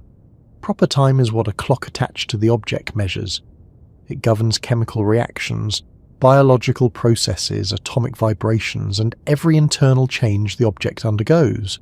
As long as the object is at rest relative to you, your time and its time tick together. 1 second for you is 1 second for it. Nothing seems unusual, but as the object begins to move faster relative to you, this synchrony breaks. From your perspective, the object's time begins to stretch. Its clock ticks more slowly. Processes that depend on time, such as decay rates or heartbeats, appear to slow down. This is not because the clock is malfunctioning, or because something is physically resisting its motion. It is because time itself is being allocated differently. The key idea is that motion through space-time has a fixed magnitude. An object cannot increase its total motion, it can only redistribute it. At rest, all motion is through time. At high speed, more motion is diverted into space, leaving less available for time. As speed increases, this diversion becomes more extreme. At moderate speeds, the effect is tiny. Time dilation exists, but it is negligible. Clocks differ by fractions too small to notice without sensitive instruments. But as speed approaches the cosmic limit, the effect grows dramatically. Each increase in speed takes a larger toll on time. Eventually, in the limit where speed would equal the cosmic maximum, time would stop entirely relative to an outside observer. The object's proper time would no longer advance. From the outside, it would appear frozen in time. This is not a theoretical curiosity. It is a direct consequence of the geometry of space-time. What's important here is that this slowing of time is not experienced internally. From the object's own perspective, nothing changes. Its clock ticks normally. Its processes unfold as usual. There is no sensation of time dragging or stretching. The object does not feel slowed down. This is one of the most counterintuitive aspects of relativity, but also one of the most important. Time dilation is not something you feel. It is something that appears when times are compared between different states of motion. This comparison requires communication. Signals must be exchanged, and those signals are limited by the cosmic speed limit. That limitation is what makes the comparison meaningful and consistent. Imagine two identical clocks. One stays with you, the other is sent off at high speed and then returns. When the clocks are reunited, the travelling clock will show less elapsed time. This difference is not due to acceleration damage, mechanical stress, or environmental factors. It is due to the path the clock took through space-time. Different paths accumulate different amounts of proper time. This is why the so-called twin scenario is not a paradox. One twin travels at high speed, turns around and returns. The other stays behind. When they reunite, the travelling twin has aged less. This is not because motion itself magically slows aging, but because the travelling twin's path through space-time involved a greater redistribution of motion into space, leaving less for time. The universe does not care about fairness. It cares about geometry. As speed increases, this geometric effect intensifies. Near the cosmic speed limit, even small increases in speed produce large changes in time dilation. Time becomes increasingly scarce. Each additional fraction of speed consumes a disproportionate amount of temporal progression. This scarcity explains why massive objects cannot reach the limit. Time cannot be reduced to zero for objects that require temporal continuity. The universe prevents that by making the energy cost infinite. But what does time slowing down really mean here? It does not mean that time itself is stretching like rubber. It means that the rate at which proper time accumulates along the object's path decreases relative to another observer's time. In other words, less time happens. This phrasing can feel strange, but it captures the essence. As speed increases, fewer internal changes occur per unit of external time. The object experiences fewer moments. This is not subjective, it is measurable. Muons created in Earth's upper atmosphere provide a clear example. These particles have very short lifetimes when at rest. Under ordinary conditions, they should decay long before reaching the ground. But because they move at speeds close to the cosmic limit, their internal time runs more slowly relative to Earth. They survive long enough to be detected at the surface. From the muon's perspective, nothing unusual happens. It decays after its usual lifetime. From our perspective, that lifetime is stretched. This is time dilation in action, not as a concept, but as a physical effect. As speed increases further, this effect becomes more dramatic. At sufficiently high speeds, years could pass for one observer while only days pass for another. Entire civilizations could rise and fall, while a fast-moving traveller experiences only a short journey. This is not science fiction extrapolation. It is what the equations predict, consistently and without exception. And yet, despite how dramatic this sounds, it does not allow for contradictions. Causality remains intact. Effects do not precede causes within any observer's frame. The cosmic speed limit ensures that time dilation never produces paradoxes. This is because time dilation does not allow information to travel backward in time. It only redistributes how much time accumulates along different paths.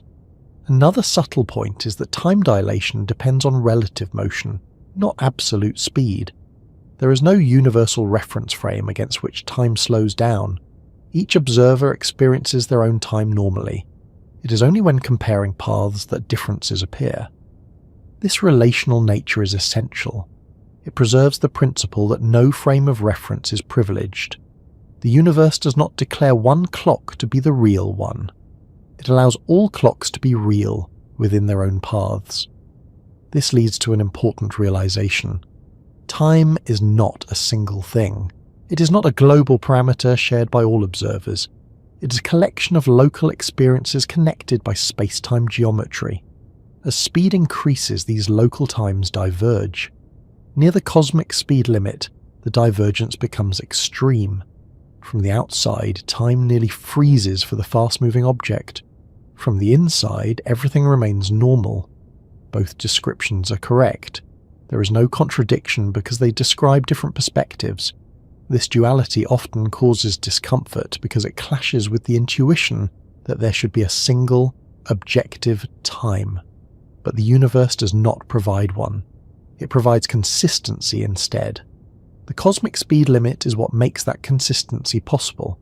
If time did not slow down with speed, then observers moving at different velocities could disagree about the order of events in ways that allow signals to travel backward in time in some frames. The slowing of time prevents that. It stretches temporal separation just enough to keep cause and effect in order. This again highlights that time dilation is not an odd side effect. It is a structural necessity.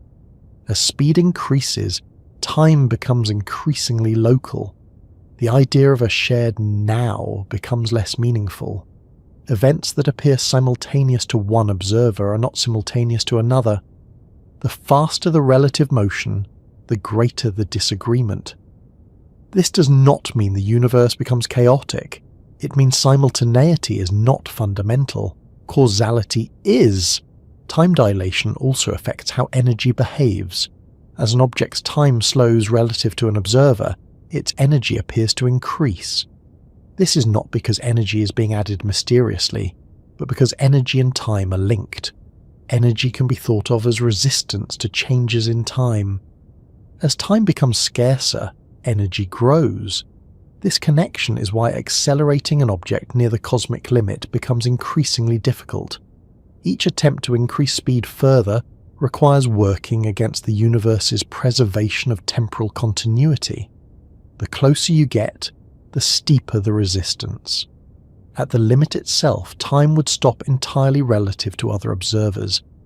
The object's path through space-time would be purely spatial. There would be no internal sequence of events, no aging, no decay, no internal change.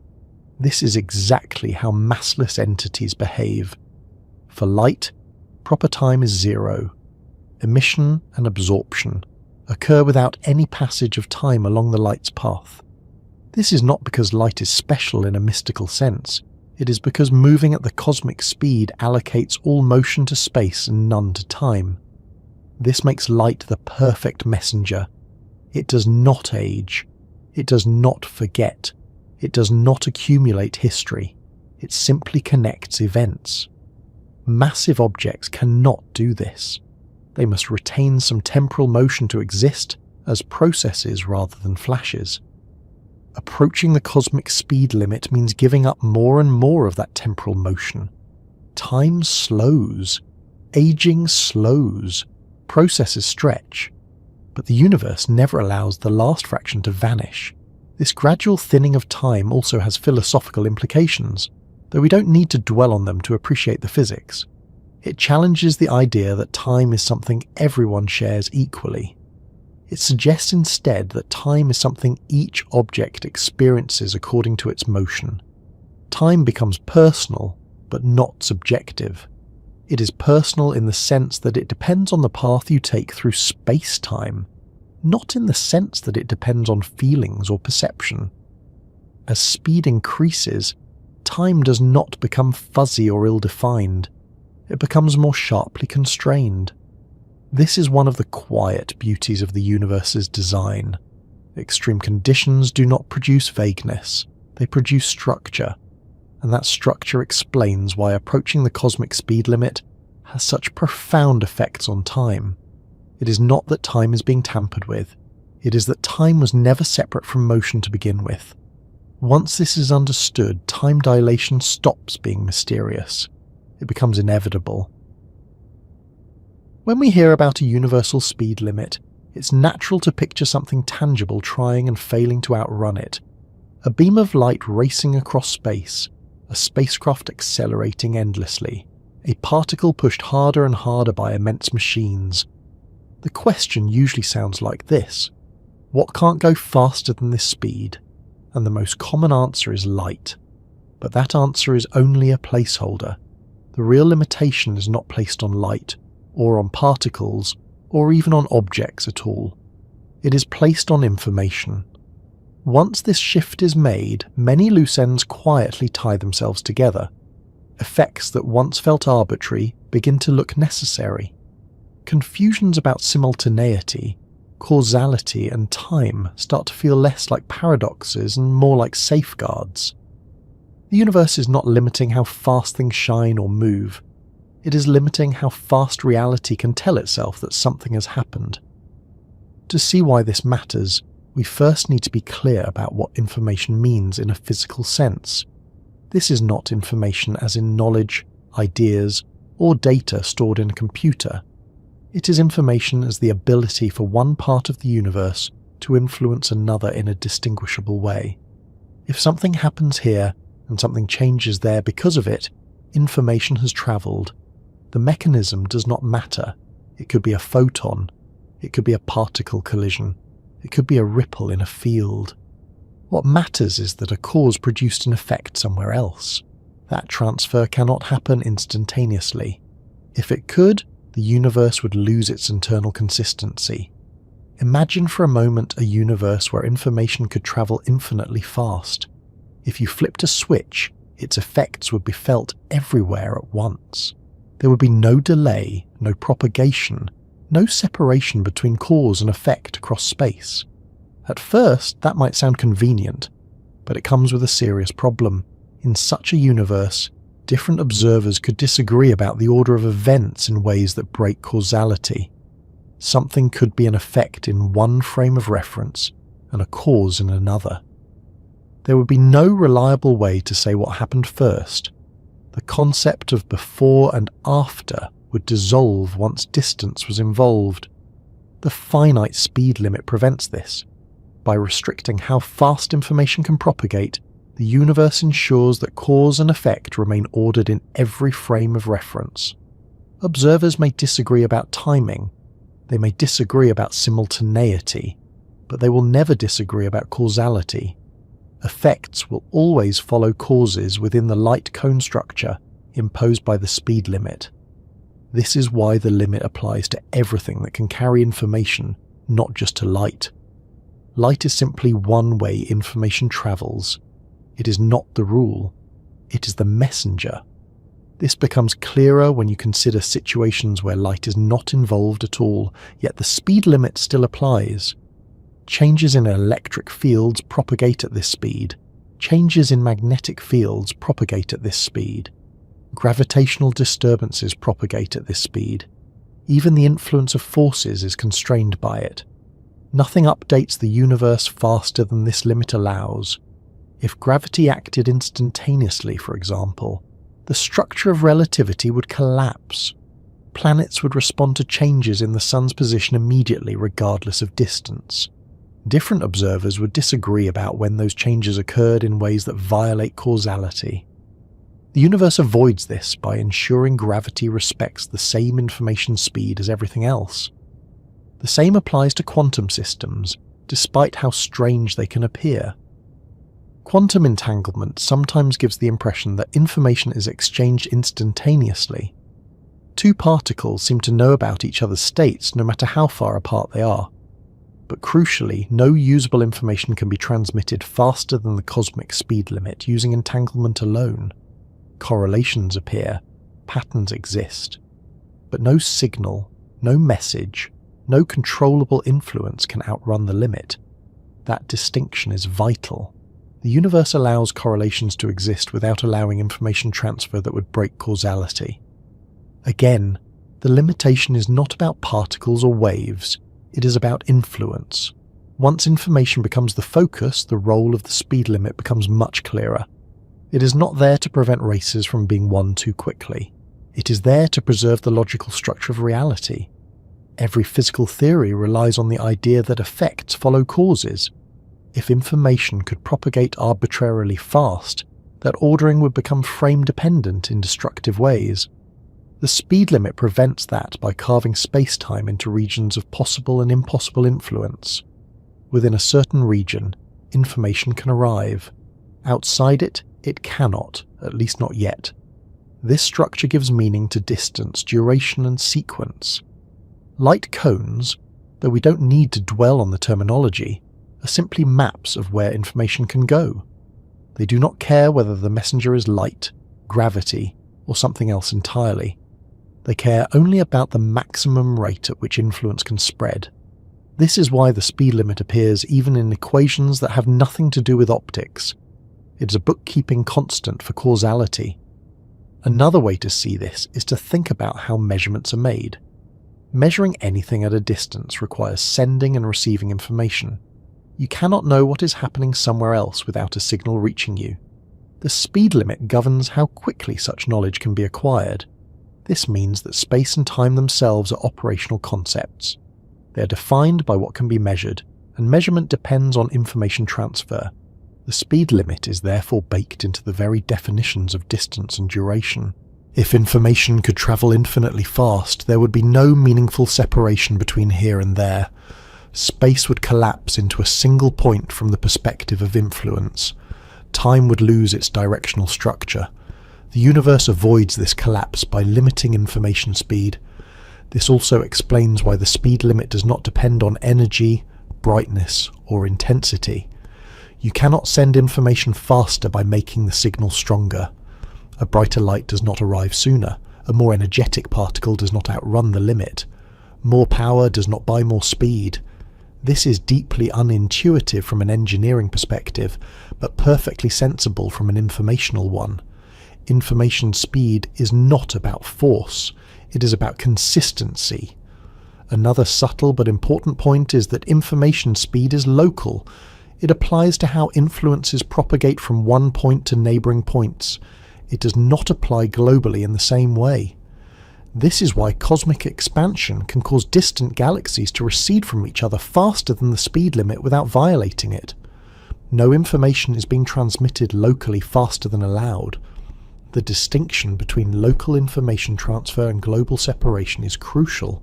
It reinforces the idea that the speed limit is about causality, not motion in the everyday sense. Returning to light, we can now see why it plays such a prominent role despite not being the real limitation. Light is the fastest, reliable carrier of information we have direct access to.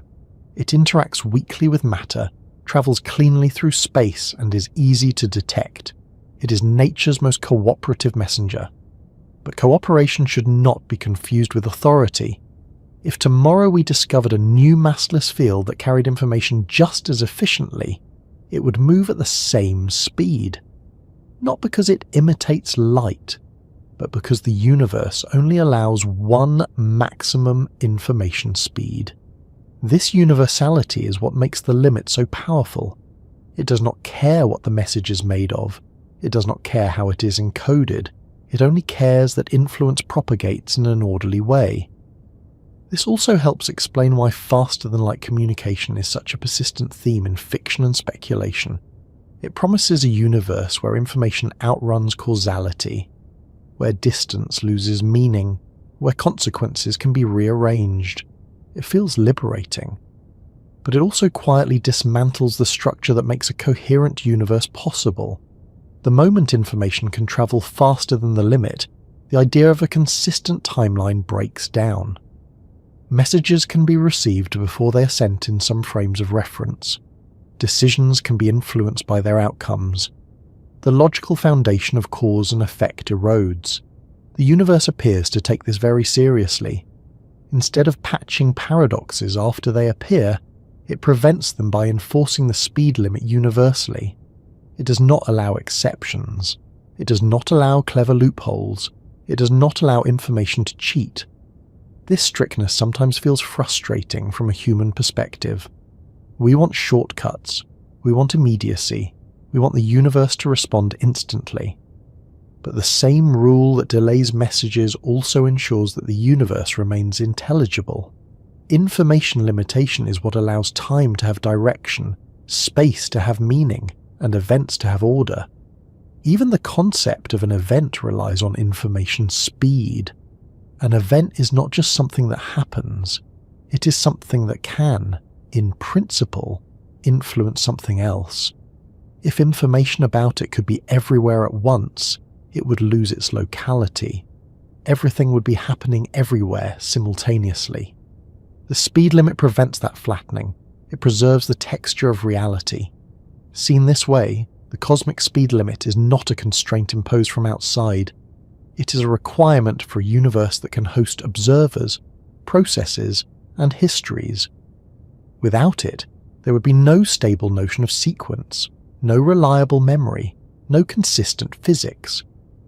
Light, then, is simply the most visible expression of this requirement. It draws the boundary clearly because it lives right on it. It shows us where the edge is by tracing it relentlessly. But the edge itself belongs to information. This perspective also clarifies why time dilation and length contraction behave the way they do. They are not responses to light's behaviour. They are adjustments that preserve the information limit across different frames of reference. Space and time reshape themselves so that no observer can use motion to transmit information faster than allowed. Everything bends just enough to keep that rule intact. And once you see the speed limit as an information limit, many lingering questions begin to soften. Why can't signals outrun light? Why can't gravity act instantly? Why can't entanglement be used to send messages faster than allowed? Why does energy grow without bound near the limit? All of these are different expressions of the same principle. Information must travel in an orderly way, or the universe loses coherence. This doesn't make the universe restrictive, it makes it stable. At this point, the speed limit has quietly changed its identity. It began as something that sounded like a property of light. Then it became a rule about motion. Then it revealed itself as a limit on information, and now, almost without announcing the shift, it takes on an even deeper role. It becomes the structure that decides what can cause what, and in what order. Not just occasionally, not just in extreme situations, but always. Cause and effect feel so basic that we rarely stop to examine them. You push a glass, it tips over. You flip a switch, the light turns on. You drop a stone, it falls. The sequence feels obvious. First this, then that, cause precedes effect. The world behaves itself. But this apparent simplicity hides an extraordinary amount of structure. The universe has to work very hard to make cause and effect feel so reliable. The cosmic speed limit is doing most of that work. To see why, imagine stripping it away. Imagine a universe where influences could propagate infinitely fast. No delay, no travel time, no waiting. At first, this might seem like a universe where cause and effect still exist, just faster. You act. The consequence happens immediately. What could go wrong? What goes wrong is consistency. In such a universe, different observers moving relative to one another would not agree on the order of events. Because time itself is relative, removing the speed limit would allow signals to arrive before they were sent in some frames of reference. An effect could be observed before its cause, not just theoretically, but operationally. This is not a philosophical discomfort. It is a logical breakdown. If causes can arrive after their effects depending on how you move, then the idea of causation loses meaning. You could respond to something that has not yet happened. Decisions could be influenced by outcomes. Paradoxes would not be rare curiosities, they would be routine. The universe avoids this by enforcing a strict boundary on how fast influence can propagate. That boundary carves space-time into regions. Some events can influence others, some cannot. Some can influence others only after a delay. This structure is not optional. It is what makes physics possible at all. Every event sits inside this structure. It has a past, a future, and a vast elsewhere that cannot affect it yet. These regions are not determined by what you know or observe. They are determined by what information could possibly reach what given the speed limit. This is what gives cause and effect their backbone. Importantly, this structure does not care about human perception. It does not depend on awareness. It is not psychological. A cause is a cause whether or not anyone witnesses it. An effect follows whether or not anyone understands why. The speed limit enforces this order impersonally. This is why cause and effect are preserved even when time behaves strangely, even when clocks disagree, even when simultaneity dissolves, even when time stretches and contracts depending on motion and gravity. Through all of that, causality remains intact. Observers may disagree about when something happened. They may disagree about how long it took. They may even disagree about which events were simultaneous. But they will never disagree about which events could have caused which other events. That agreement is the triumph of the speed limit. Consider two events separated by a distance. If the time between them is too short for information to travel from one to the other, then neither can be the cause of the other. This statement is absolute. All observers agree on it, no matter how they move, no matter how their clocks tick. This absolute separation is what keeps the universe from contradicting itself. Now consider two events that are close enough in space-time that information could travel between them, at or below the cosmic speed limit. In that case, one can be the cause of the other. All observers agree on that possibility, even if they disagree about the precise timing. This shared agreement on causal structure is the foundation of physical law. Without it, equations would lose predictive power, experiments would lose meaning, history would lose coherence. This is why the speed limit does not merely restrict how fast things go, it defines what it even means for something to happen because of something else. Reality itself is shaped around this rule. Even the concept of an object depends on it. An object is not just a collection of particles, it is a collection of parts that influence one another over time. The parts of your body remain coordinated because information can pass between them. Signals travel through nerves, forces propagate through tissues, chemical reactions affect neighbouring molecules. All of this coordination depends on information transfer that respects the speed limit. If information could propagate infinitely fast, objects would not have internal structure in the way we understand it. There would be no meaningful delay between a cause and its effect within the object. Everything would happen at once. The distinction between parts would blur. The speed limit gives objects their integrity. It also gives processes their direction. Thermodynamics, for example, relies on the idea that systems evolve over time from one state to another. Heat flows. Entropy increases. These processes are sequences, not static configurations. They require an ordering of events. That ordering is underwritten by the same causal structure enforced by the speed limit. Even memory depends on it. A memory is a physical record of a past event. Creating it requires signals to propagate, changes to be stored, states to evolve. If information could arrive before it was generated, memory would be incoherent. You could remember things that had not yet happened. The universe does not allow this. This is not because memory is special, but because causality is. The same applies to communication. A message sent must be received after it is sent. This seems obvious, but it is only obvious because the speed limit enforces it. Without that enforcement, communication would not be directional. Conversations would lose sequence. Language itself would struggle to exist. The speed limit quietly supports every chain of reasoning. Even logic depends on it. Logic assumes that premises come before conclusions, that evidence precedes inference, that steps follow one another. If cause and effect could be rearranged freely by motion, logic would become frame-dependent. Truth would depend on velocity. The universe avoids that outcome by making causality invariant. This invariance is not imposed by fiat. It emerges from the structure of space-time shaped by the speed limit. What's remarkable is how invisible this structure usually is. We do not feel it, we do not see it. We simply live inside it. Cause follows effect. Time seems to flow. The world makes sense. Only when we push the universe to extremes do we glimpse the machinery underneath. Near the cosmic speed limit, time dilates to protect causality. Near massive objects, time warps to preserve it. Across vast distances, delays appear to maintain it. Everywhere, the same rule operates. This rule is so fundamental that it shapes not just physics, but what counts as reality. An event that cannot influence anything else is physically irrelevant. It exists mathematically, perhaps, but it has no consequences. Physics is not about isolated points. It is about relationships.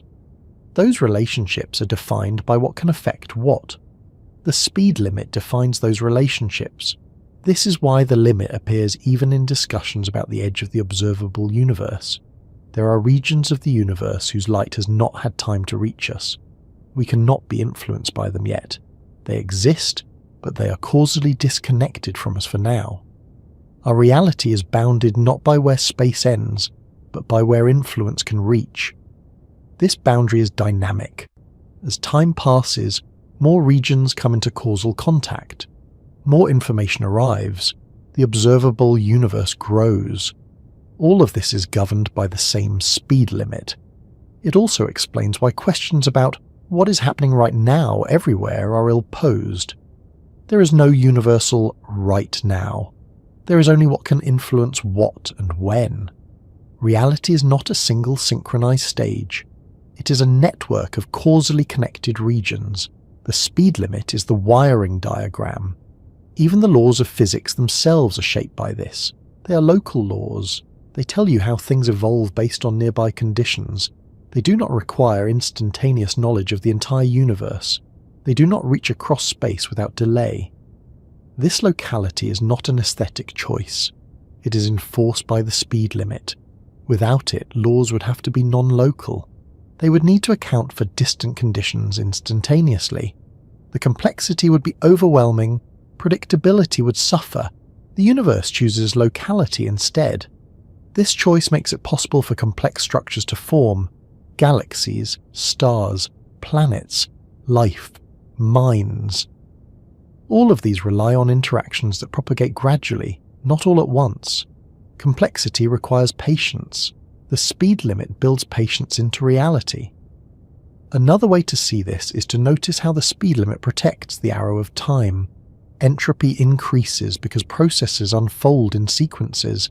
Heat spreads, order degrades. These trends depend on the inability of information to propagate backward in time. If signals could outrun the causal structure, entropy could decrease spontaneously in some frames of reference. Processes could reverse without explanation. The arrow of time would blur. The speed limit prevents that. It aligns the direction of causality with the direction of increasing entropy, not by coincidence, but by necessity. This alignment is why time feels directional, not because the universe insists on forward motion, but because backward influence is forbidden. This also sheds light on why faster-than-light travel is so disruptive in theoretical discussions. It's not that moving fast is problematic, it's that moving faster than information undermines the entire causal framework. Any mechanism that allows information to outrun the speed limit threatens to unravel cause and effect. That's why such proposals face enormous theoretical resistance. They are not merely challenging a speed record, they are challenging the coherence of reality. The universe appears to defend its causal structure vigorously. This defense does not involve barriers or explosions or warnings. It involves geometry. It involves time dilation, length contraction, energy divergence. All of these effects work together to ensure that no observer can manipulate motion to reorder cause and effect. The speed limit is the keystone. Light, gravity, particles, fields all play their roles within this structure, but none of them define it. They obey it. Reality itself is organized around the principle that information has a maximum speed. Once this is recognized, the speed limit stops being a curiosity and starts being a foundation. It is not just a feature of the universe. It is part of what makes the universe a place where things can happen in an orderly way at all. Once the speed limit is understood as a rule about information and causality, another consequence begins to emerge, one that is quieter but just as profound. This speed does not merely decide how events influence one another. It also decides what can ever be known by anyone, anywhere, no matter how clever the instruments or how patient the observer. Knowledge feels abstract, almost philosophical, but in a physical universe it has very strict requirements. To know something means to be influenced by it. A fact becomes known only when information about it reaches you and alters your state in some way. Whether that alteration is a change in a detector, a memory in a brain, or a mark on a recording device. If no information arrives, no knowledge forms. The cosmic speed limit is the rule that governs this arrival. It does not care how important the event is. It does not care how curious the observer is. It does not care how advanced a civilization becomes. If information cannot reach you within the allowed structure of space-time, then that event is, for you, unknowable. This is not a limitation of technology. It is a limitation of reality. At first, this idea feels restrictive, almost unfair. We're used to thinking of knowledge as something that expands indefinitely with better tools, bigger telescopes, faster computers, more sensitive detectors. History encourages this optimism. Every generation sees farther, measures more precisely, and uncovers details that were once completely hidden. But this steady expansion happens within boundaries that never move. No matter how powerful a telescope becomes, it cannot see beyond regions whose light has not had time to reach us. No matter how sensitive a detector is, it cannot register an influence that has not yet arrived. No matter how long you wait, there are events whose information will never reach you at all. The speed limit defines these horizons. One of the most striking examples is the observable universe. The universe may be vastly larger than what we can see, possibly infinite, but the part of it that can ever influence us is limited. There are regions so distant that even if they emitted light billions of years ago, that light is only just arriving now. And there are regions so distant that their light will never arrive, not even in the infinite future, because space itself is expanding. These regions exist, they are real, but they are permanently outside our causal reach. This is not a statement about ignorance, it is a statement about structure. The speed limit, combined with the history of cosmic expansion, draws a boundary around what can be known. Everything outside that boundary is not merely unknown at present, it is unknowable in principle. That distinction matters. In many areas of human thought, unknown things are simply things we have not discovered yet. They invite curiosity and effort, but unknowable things are different.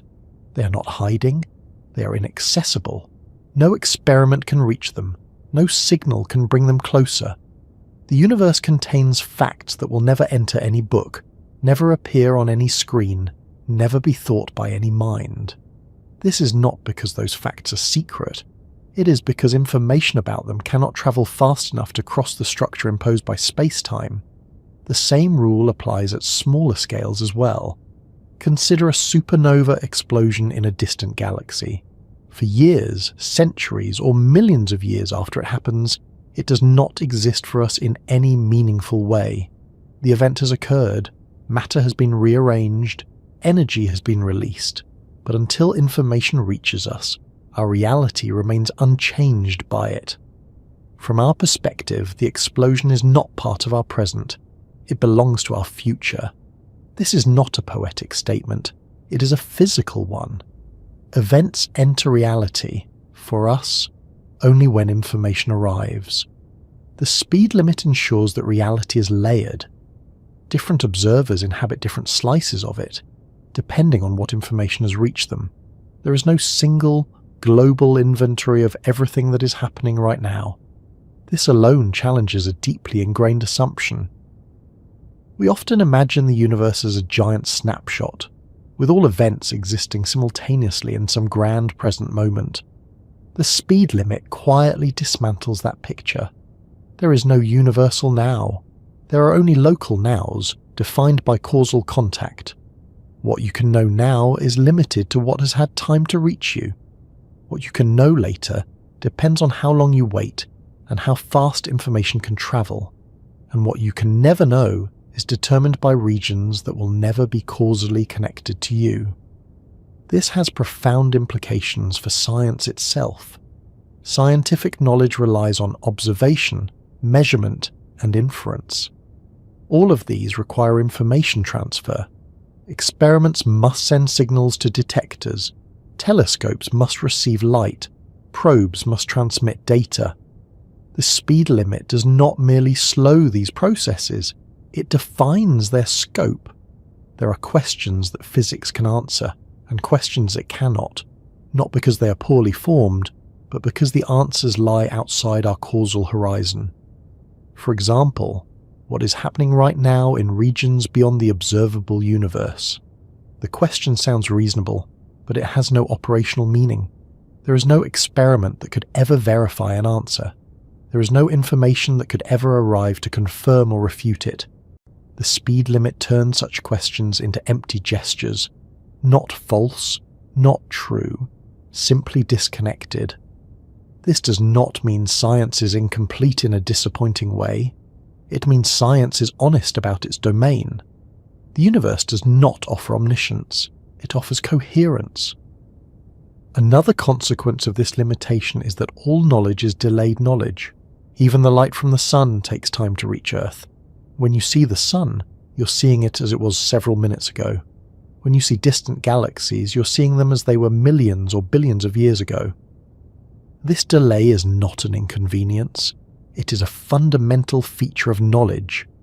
There is no way to know what something is doing right now, unless you are co-located with it. And even then, your knowledge is local. It does not extend instantaneously outward. This means that the universe does not present itself as a synchronized system. It presents itself as a patchwork of local realities, each stitched together by signals traveling at a finite speed. The speed limit is the stitching. This stitching also explains why prediction is possible at all. If information traveled infinitely fast, the state of the universe at one point would depend instantaneously on the state of the entire universe. Local prediction would be impossible. You would need to know everything everywhere at once to predict anything anywhere. The speed limit prevents this. It allows local laws to operate based on local information. You can predict how a system will evolve without knowing what is happening across the universe, because distant events cannot influence the system immediately. This locality is what makes science workable. It is also what makes ignorance manageable. There are things you do not know now, but could know later because information is on its way. There are things you do not know now, but could know by moving closer or waiting longer. And there are things you will never know, because no path exists for information to travel to you. The speed limit organizes these categories cleanly. Even memory operates within this structure. Memory is delayed knowledge of past events. The brain stores information that arrived earlier and uses it to guide present action. This is only possible because information arrives in an orderly sequence. If information from the future could arrive before information from the past, memory would lose coherence. The speed limit prevents that by aligning information flow with the arrow of time. This alignment ensures that knowledge accumulates rather than scrambling itself. It also explains why surprise is possible. Surprise occurs when information arrives that conflicts with expectations. If information could arrive instantly from everywhere, there would be no delay, no anticipation, no unfolding. Everything would be known at once. The speed limit preserves the experience of discovery. At a deeper level, this limitation also defines what questions can meaningfully be asked. A meaningful question in physics is one that can, in principle, be answered by observation or experiment. If no information pathway exists that could ever provide an answer, the question falls outside the domain of physical inquiry. This is not a failure, it is a boundary. The universe draws a line between what can be investigated and what cannot, and that line is traced by the same speed limit that governs light, gravity, and causality. Even the idea of a theory of everything is shaped by this. Such a theory would not give us access to everything that exists. It would give us rules describing how everything behaves within the causal structure we inhabit. It would tell us how information flows, not what lies forever beyond reach. This perspective can feel humbling, but it is also clarifying. It reminds us that knowledge is not a passive mirror of reality. It is an active process constrained by physics. The speed limit ensures that no observer can step outside the universe's informational structure to gain a God's eye view. Every observer is embedded. Another subtle consequence is that knowledge is always incomplete in a specific way. It is incomplete not because we lack effort or intelligence, but because the universe does not allow total access. This incompleteness is not arbitrary. It is structured. It has edges, and those edges are defined by the speed limit. Even communication between observers reflects this. You cannot instantly share knowledge with someone far away. Messages take time. Conversations unfold. Misunderstandings occur because information arrives late or partially. The speed limit ensures that coordination requires patience. This may sound inconvenient, but it is also what allows independent observers to exist. If everyone were instantaneously informed of everything, individuality would collapse. There would be no separation between minds, no privacy, no locality. The speed limit preserves separation. It also preserves history. History exists because information about past events continues to influence the present. Records, memories, fossils and radiation all carry information forward. But that information arrives in layers, not all at once. The past does not overwrite the present instantly. It seeps into it gradually. This gradual seepage is governed by the speed limit. Another way to see this is to consider horizons closer to home. Even on Earth, there are informational delays. Earthquakes are detected only after seismic waves arrive. Storms are predicted based on data that takes time to collect. Decisions are made with incomplete information because complete information is unavailable at the moment of choice. These limitations are mundane expressions of the same rule. The speed limit is not something that only matters for stars and galaxies. It shapes everyday knowledge as well. When you hear a sound, you are hearing the past. When you see a flash of lightning, you see it before you hear it because light carries information faster than sound. These small delays are usually ignored, but they are reminders that knowledge is never instantaneous. The universe never updates all observers at once.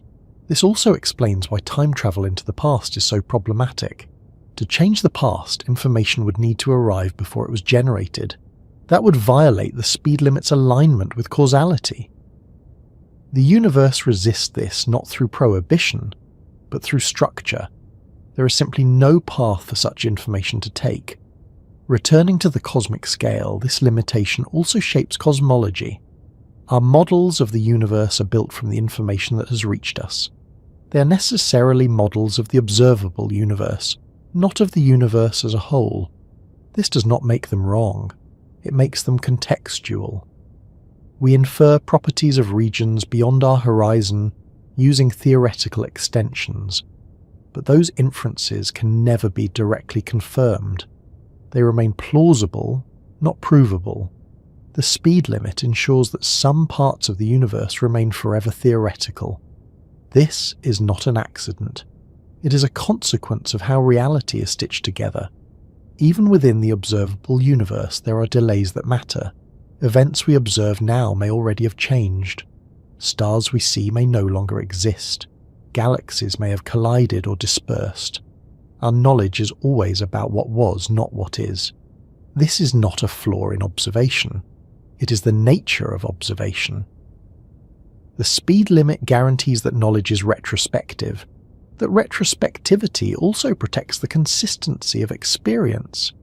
If information arrived before events occurred, anticipation and reaction would blur. Decision-making would become incoherent. The universe would not support stable observers. By ensuring that information arrives after causes, the speed limit makes experience possible. Seen this way, the limit is not merely a restriction. It is a condition for meaning. It gives shape to learning. It gives structure to memory. It gives direction to explanation.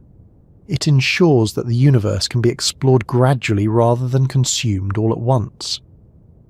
As this perspective settles, it becomes clear that the speed limit is doing far more than limiting motion.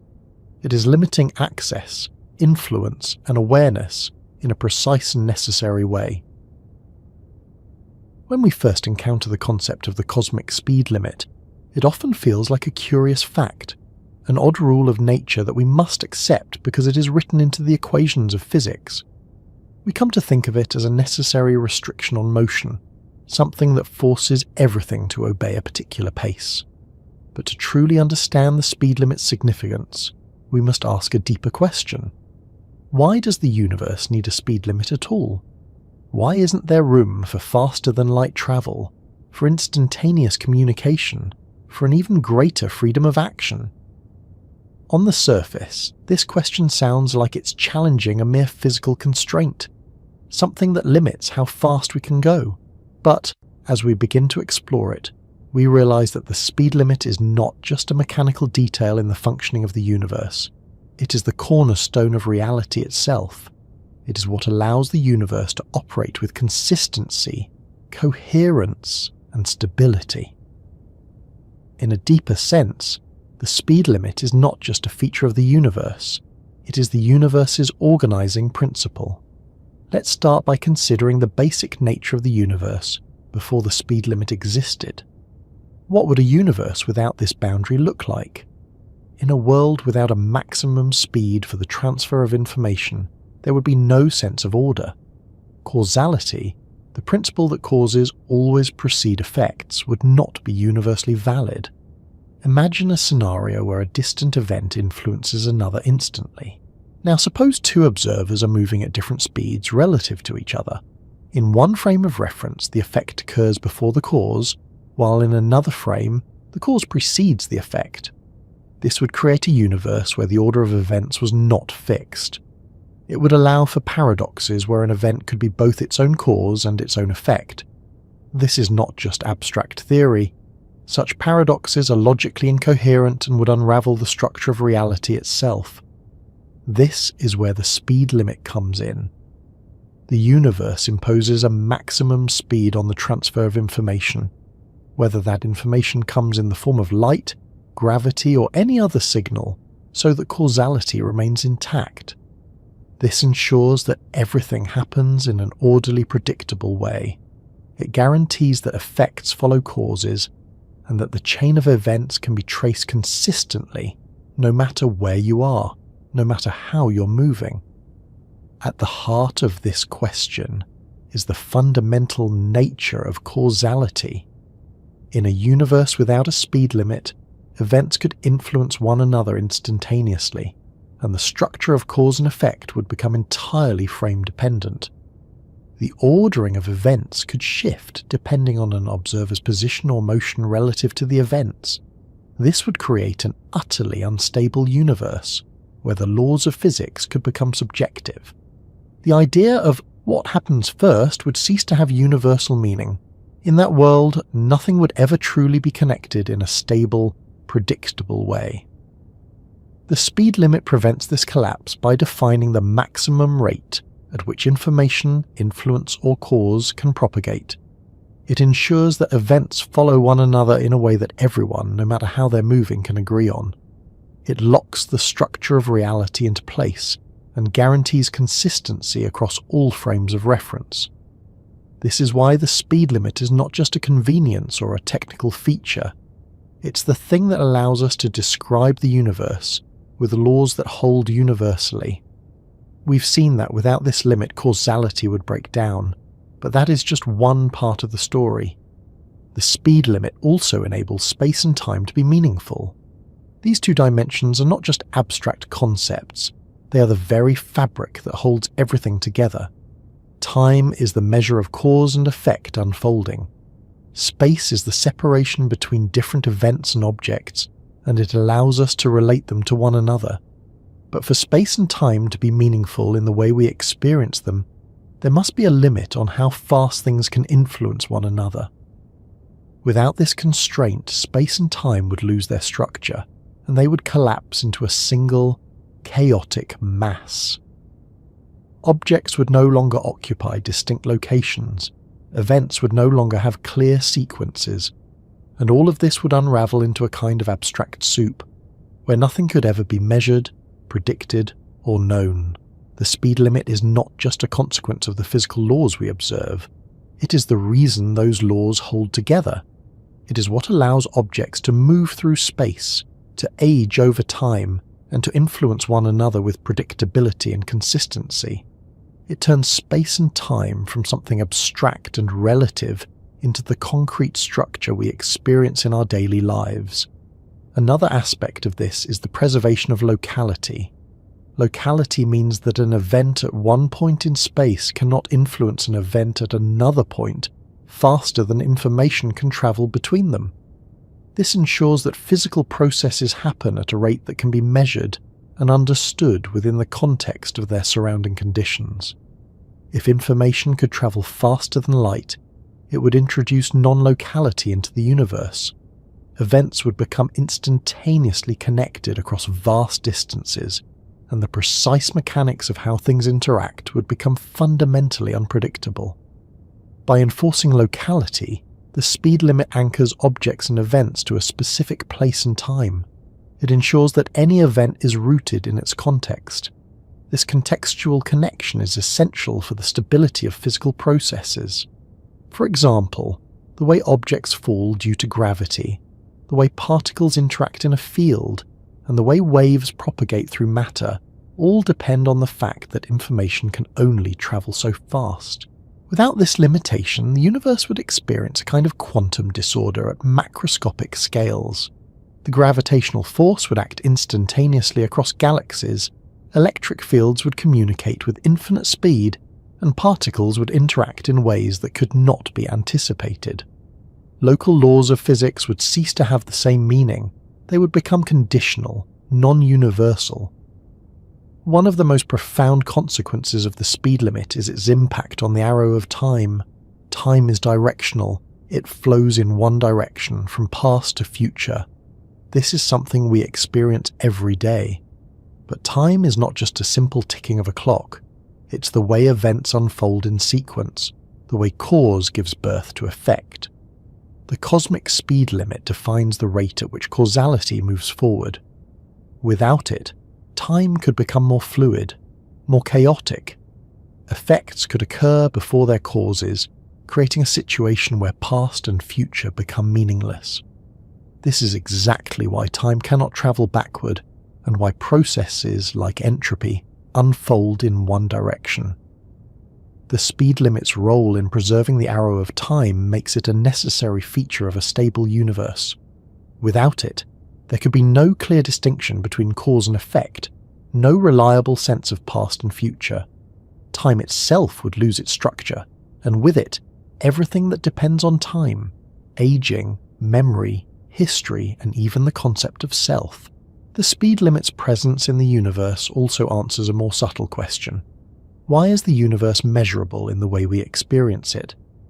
If we could know everything about the universe instantaneously, nothing would have to unfold over time.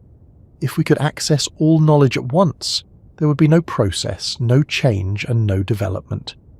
Everything would be simultaneously true and false, happening and not happening, with no cause and effect to give meaning to events.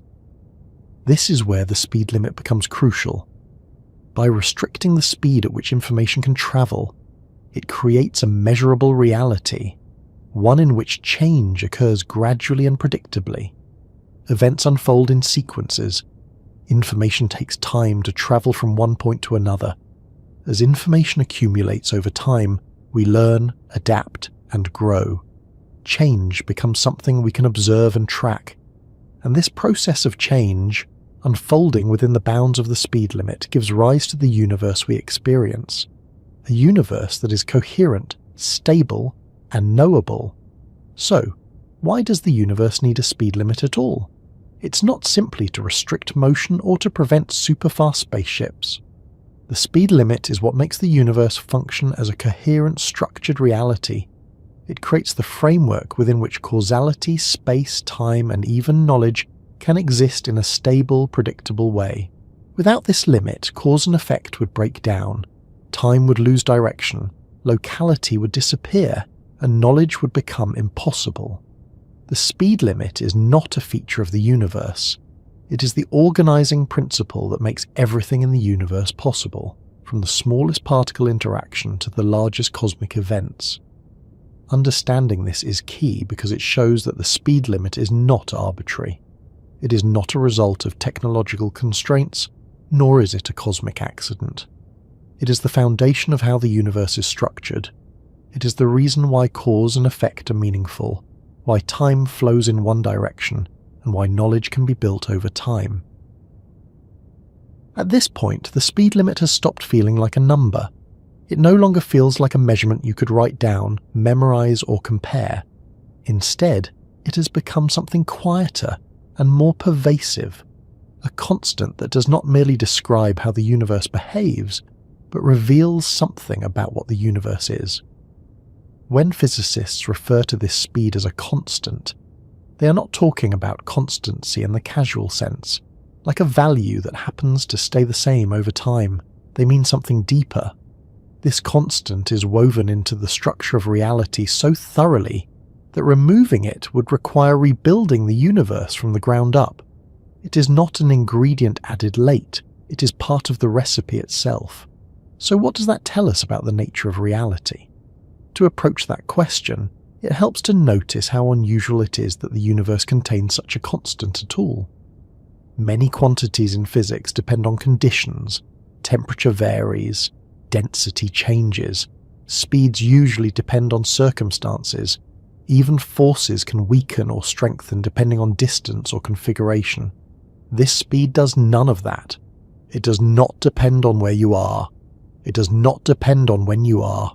It does not depend on how fast you're moving, how massive you are, or what tools you're using to measure it. No matter how you approach it, it remains the same. That alone suggests that this constant is not describing a property of objects, but a property of the stage on which objects exist. Reality, it seems, is not infinitely flexible. It has built-in limits, not imposed from outside, but arising from its own internal consistency. This speed is one of those limits, and it reveals that reality is structured, not arbitrary. One of the clearest messages this constant sends is that space and time are not independent substances.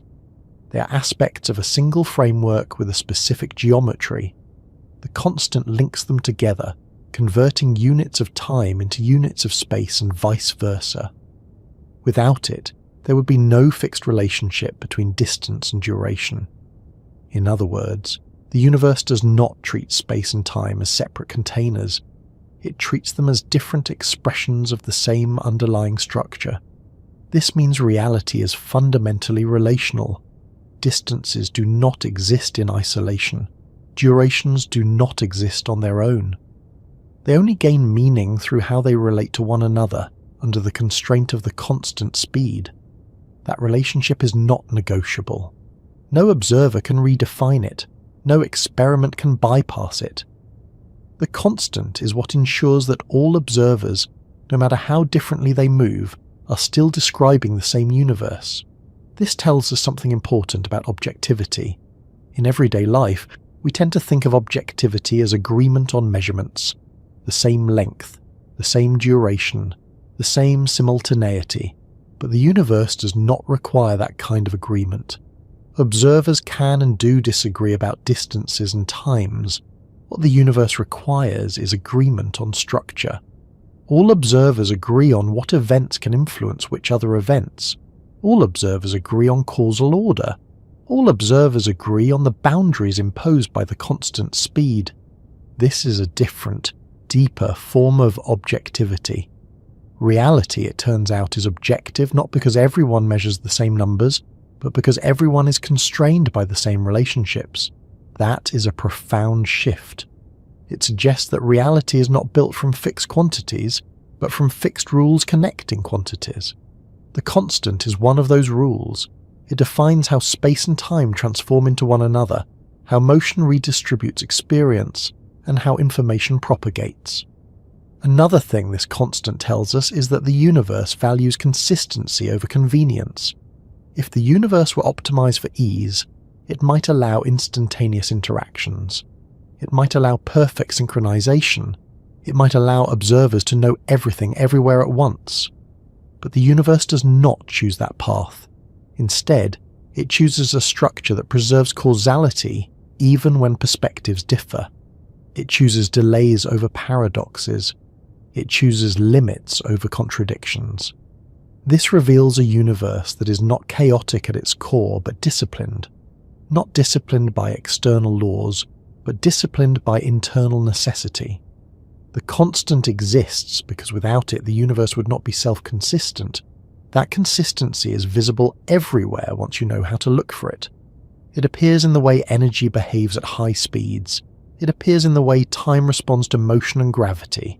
It appears in the way information refuses to outrun cause and effect. All of these are expressions of the same underlying fact. Reality has a structure, and that structure is not infinitely permissive. Another implication is that reality is local before it is global. Locality means that what happens here is determined primarily by what is nearby, not by what is happening arbitrarily far away. This may sound obvious, but it is actually a very strong statement about the nature of existence. The constant enforces locality by limiting how fast influence can spread. This ensures that systems evolve based on their immediate surroundings. It ensures that objects have identities tied to places. It ensures that changes ripple outward rather than appearing everywhere at once. Without this, reality would be non-local in the extreme. Every event would depend instantaneously on every other event. The universe would be a single, inseparable whole with no internal structure. The constant prevents that collapse. It allows wholes to be built from parts. It allows parts to interact without dissolving into everything else. It allows complexity to exist. This is why the constant shows up wherever complexity appears. Chemistry depends on it. Biology depends on it. Consciousness depends on it. All of these require stable sequences of interactions that unfold over time rather than instantaneously. Reality, as it turns out, needs patience in order to be interesting. The constant builds patience into the universe. Another message hidden in this constant is that reality is process-based rather than static. In a universe with instantaneous interactions, everything would be determined all at once. There would be no unfolding, no becoming, no history. The universe would exist as a single frozen configuration with no meaningful sense of change. The constant prevents that by ensuring that change takes time. Information arrives gradually. Effects follow causes with delays. Processes unfold step by step. This makes time more than a parameter. It makes time an essential ingredient of existence. The universe is not just a collection of things. It is a collection of processes, and those processes require time structured by limits. This also reframes how we think about determinism. A universe with a speed limit can still be deterministic in principle, but it is not immediately transparent. You cannot know everything at once. You cannot compute the entire future instantly. Knowledge arrives as processes unfold. This gives reality an open quality, not because the future is undetermined, but because it is inaccessible until information has had time to propagate. The constant is what creates that gap between what exists and what is known. Another insight the constant offers is about symmetry. At first glance, the universe seems full of asymmetries. Past and future are different. Left and right can differ in certain interactions. Matter and antimatter behave differently. But beneath these asymmetries lie deep symmetries that physics keeps uncovering. The constant speed is part of one of the deepest symmetries of all. It ensures that the laws of physics take the same form for all observers, regardless of their motion. This does not mean everyone sees the same outcomes. It means everyone can describe outcomes using the same rules. Reality, in this sense, is fair. Not in the moral sense, but in the structural sense. No observer is privileged. No frame of reference is special. The constant enforces that fairness. It ensures that no observer can manipulate motion to gain access to forbidden information. No observer can outrun causality. No observer can declare themselves at rest relative to the universe itself. Everyone is equally embedded. This tells us that reality is not centered anywhere. There is no cosmic center of rest, no absolute background, no master clock ticking behind the scenes. The constant replaces those classical absolutes with relational structure. That replacement is one of the most radical things modern physics has ever revealed, and the constant is at its heart.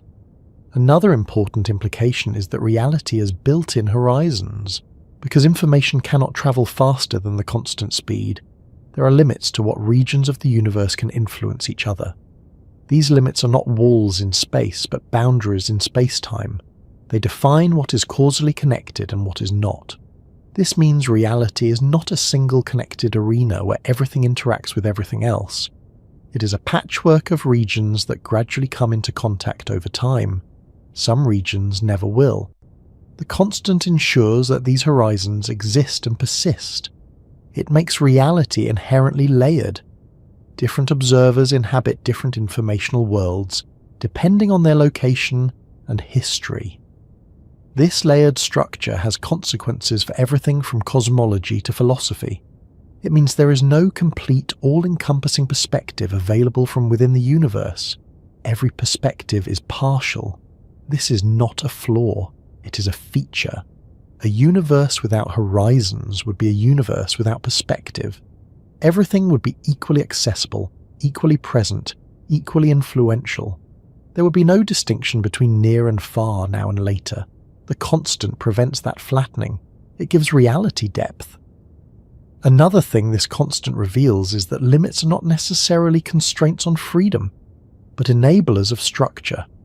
At first, a speed limit sounds like a restriction, something you cannot do, something denied. But when you examine its role, it becomes clear that without this limit, nothing recognizable could exist. Limits create form. In art, a canvas limits what can be painted, and that limitation allows composition. In music, scales limit which notes are used, and that limitation allows harmony. In language, grammar limits combinations, and that limitation allows meaning. The cosmic speed limit plays a similar role. It limits information flow, and in doing so, allows causality, memory, identity, and complexity to emerge. Reality is not less rich because of this limit. It is rich because of it. This reframes how we think about the universe's design, even without invoking any notion of intention. The structure we see is not accidental. It is the result of necessary constraints that shape what can exist. The constant tells us that reality is not maximally permissive. It is maximally coherent. That coherence is what allows physics to work at all. It is what allows simple laws to describe complex phenomena. It is what allows stable patterns to persist long enough to be studied. Without the constant, the equations of physics would not just be different, they would be impossible. Another subtle implication is that reality does not privilege immediacy. In a universe obsessed with immediacy, everything at a human perspective, faster is often seen as better. Faster communication, faster travel, faster computation. We tend to equate speed with progress. The universe does not share this bias. The constant enforces delays. It ensures that no effect is immediate at a distance. It insists that change propagate gradually. This insistence gives reality rhythm. Events have lead-ups. Consequences arrive after actions. Processes take time to complete. Nothing collapses into instantaneous completion. This rhythm is what allows anticipation, reaction, adaptation, and learning. The universe seems to require duration in order to function meaningfully. Another thing the constant reveals is that reality is not optimized for observers, but observers are optimized for reality. The speed limit existed long before there were minds to notice it. It shaped the universe in ways that eventually allowed minds to emerge. Those minds then evolved within the constraints it imposed. We are comfortable with the constant, not because it was designed for us, but because we were shaped by it. Our perception of time, our experience of causality, our ability to remember and predict, all depend on information flowing at finite speeds. A universe without this constant would not merely be unfamiliar, it would be uninhabitable by observers like us. This suggests that the constant is not an arbitrary parameter that could be tweaked without consequence. It is deeply tied to the kind of universe that can host complexity and awareness. Change it significantly, and reality would not just behave differently. It would cease to support structure at all. This is why the constant appears again and again in fundamental equations. It is not because physicists like to reuse symbols. It is because the same structural requirement appears everywhere. Whenever space and time interact, the constant is there. Whenever energy and mass relate, the constant is there. Whenever causality is preserved, the constant is there. It is the glue, and importantly, it is not something that could gradually vary without consequence.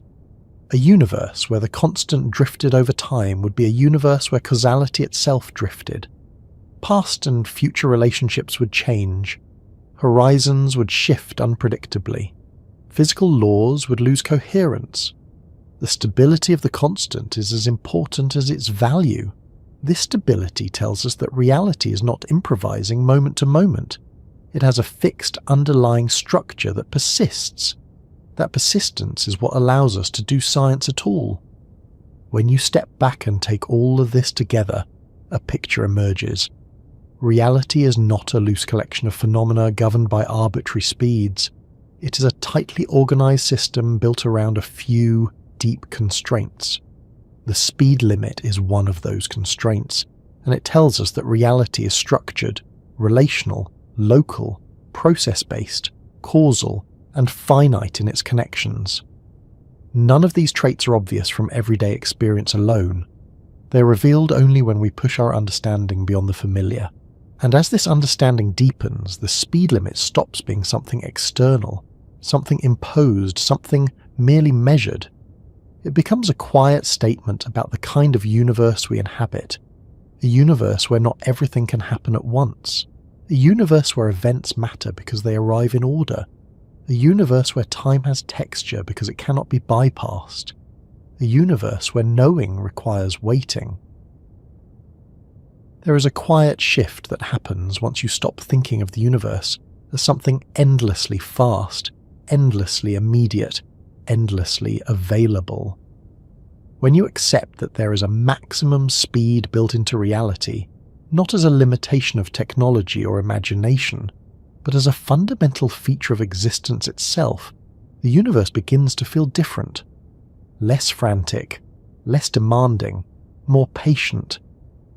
Living inside a finite universe means living inside a universe that does not rush itself. Every influence takes time. Every message arrives after a delay. Every connection unfolds rather than snapping instantly into place. This is not an accident, and it is not a flaw. It is the condition that makes experience possible at all. When we talk about drifting back to stillness, we are not talking about the universe slowing down. The universe is not tired. It is not winding down. It is doing exactly what it has always done. What changes is our perspective. We stop trying to imagine reality as something that should be instantaneous, and instead recognize that its gentleness comes from its limits. A finite speed means that nothing happens everywhere at once. It means that moments are local. It means that here is different from there, and now is different from later. These distinctions sound obvious, almost trivial, until you imagine a universe without them. In a universe without limits, there would be no waiting, no anticipation, no unfolding. Everything would be present simultaneously, flattened into a single, overwhelming state. There would be no stories, because stories require sequence. There would be no learning, because learning requires delay. There would be no comfort in familiarity, because familiarity only emerges when patterns repeat over time. The cosmic speed limit quietly protects all of that. It ensures that your experience is not drowned in immediacy. It ensures that change arrives at a pace that can be absorbed. It ensures that the present moment exists as something you can inhabit, rather than something that instantly dissolves into everything else. From a human perspective, this finitude is what allows life to feel navigable. You wake up, and the world has not already changed everywhere all at once. You make a choice, and its consequences do not arrive before the choice itself. You look at the sky, and the light reaching your eyes carries a history that unfolds rather than overwhelms. The universe does not shout its entire state at you, it whispers it, piece by piece. That whispering is governed by the same rule we've been exploring. Information moves at a finite speed. Influence propagates gradually. Nothing leaps ahead of its own cause. This makes the universe feel gentle, even when it is vast and powerful. Explosions happen, stars collapse, galaxies collide, but even these dramatic events respect the same calm structure. Their effects spread outward. They take time. They do not tear reality open all at once. Gentleness here does not mean softness. It means restraint. The universe restrains itself from instant action. It restrains itself from infinite connection. It restrains itself from collapsing distance and time into meaninglessness. That restraint is what allows stillness to exist. Stillness is not the absence of motion. It is the absence of urgency. It is the sense that things are not required to resolve immediately, that there is room for processes to breathe. Living inside a finite universe means that no matter how fast something is happening elsewhere, it cannot demand your attention instantly. There is always a delay. There is always a buffer. There is always a moment before influence arrives. This buffer is not something we often think about consciously, but it shapes everything. When you feel calm sitting in a quiet room, that calm is possible because nothing outside that room can instantly intrude. Sounds must travel, signals must propagate, disturbances must arrive gradually or not at all. Even your own body relies on this structure.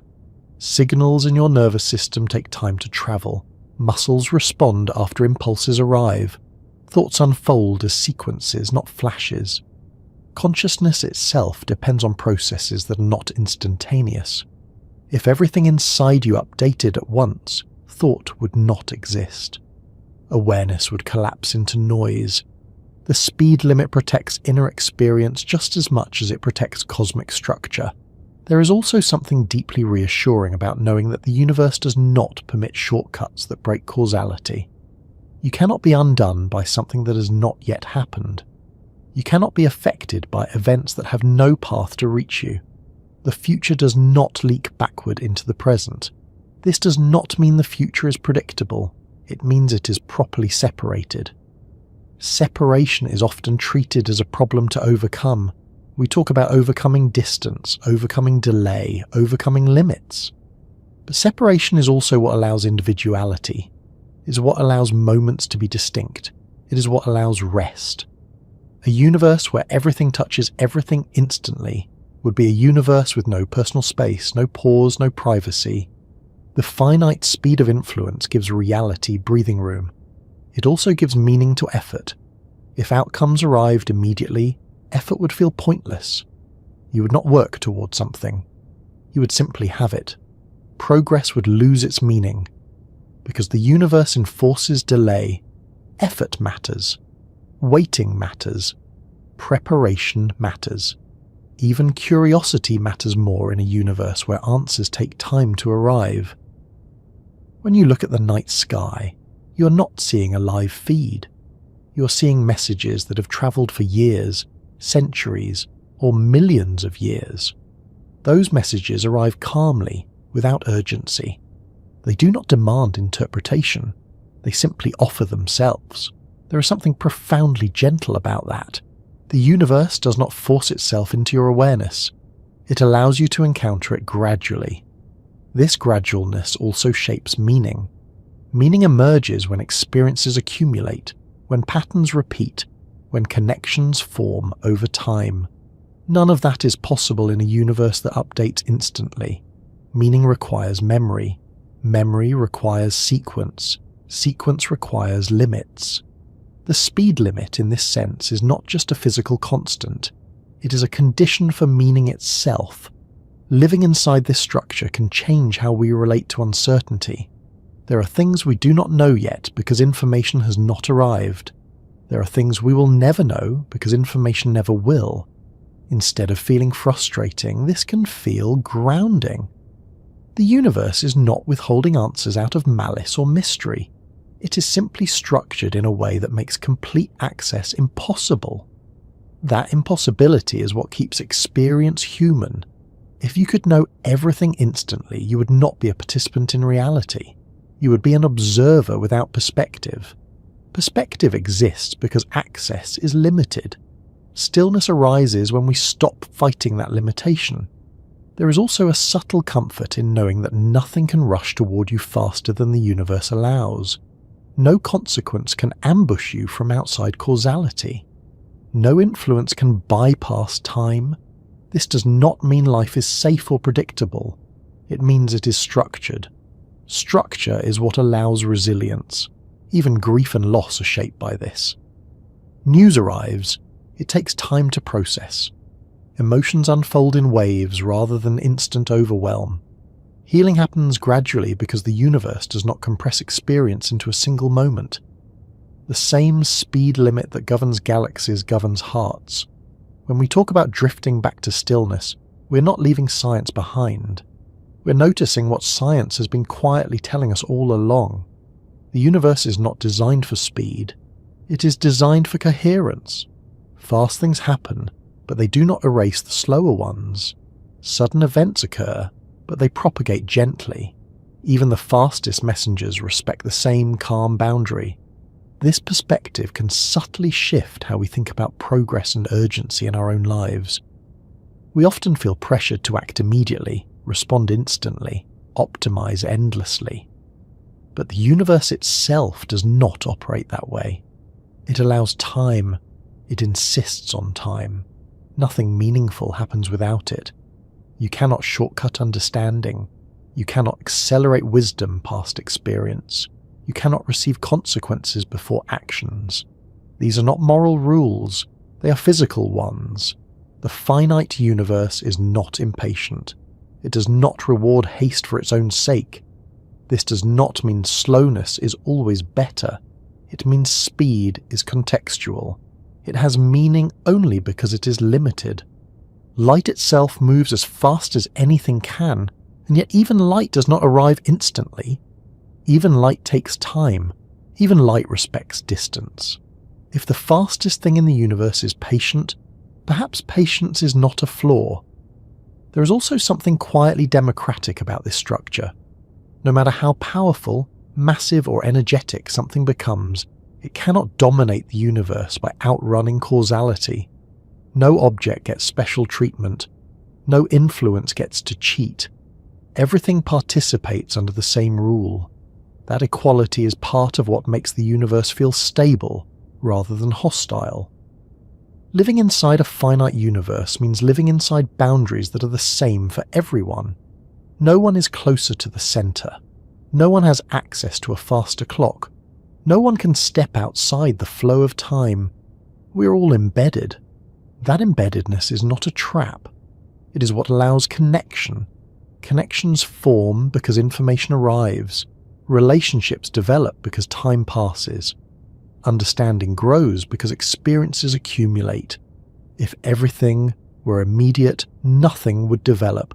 Stillness in this sense is not emptiness. It is spaciousness. It is the space between causes and effects where experience happens. The universe provides that space by refusing to rush. Even as it expands, even as it evolves, even as it changes on unimaginable scales, it does so without violating its own calm rules. There is no emergency baked into reality. Urgency is something we project, not something the universe requires. As these ideas settle, it becomes possible to feel less pressed by the need to grasp everything at once. The universe itself does not demand that. It offers understanding gradually, through signals that arrive when they arrive. You're not behind. You're exactly where causality allows you to be. That realization can be deeply settling. It allows you to rest inside the present moment without fearing that you're missing everything else. You're missing many things, yes, but so is everyone, everywhere, always. That is not failure, that is structure. The finite speed of influence ensures that no one ever has the whole picture. Reality is not something to be completed, it is something to be inhabited. Inhabiting it means accepting delay. accepting partial knowledge, accepting unfolding. It also means recognizing that stillness is not something you have to create. It is already built into the universe. Between every cause and effect, there is time. Between every event and your awareness of it, there is distance. Between every question and its answer, there is waiting. These gaps are not empty. They are where experience lives. As you drift back into stillness, you're not stepping outside the universe's rules. You're aligning with them. You're letting the finite nature of reality do what it has always done. Pace itself, hold structure, allow moments to exist without collapsing into one another. The speed of light is not about light. It is about this gentleness. It is about a universe that refuses to overwhelm itself. A universe that knows how to wait. And as you remain here within that structure, there is nothing more required of you. No conclusion to reach. No insight to finalize.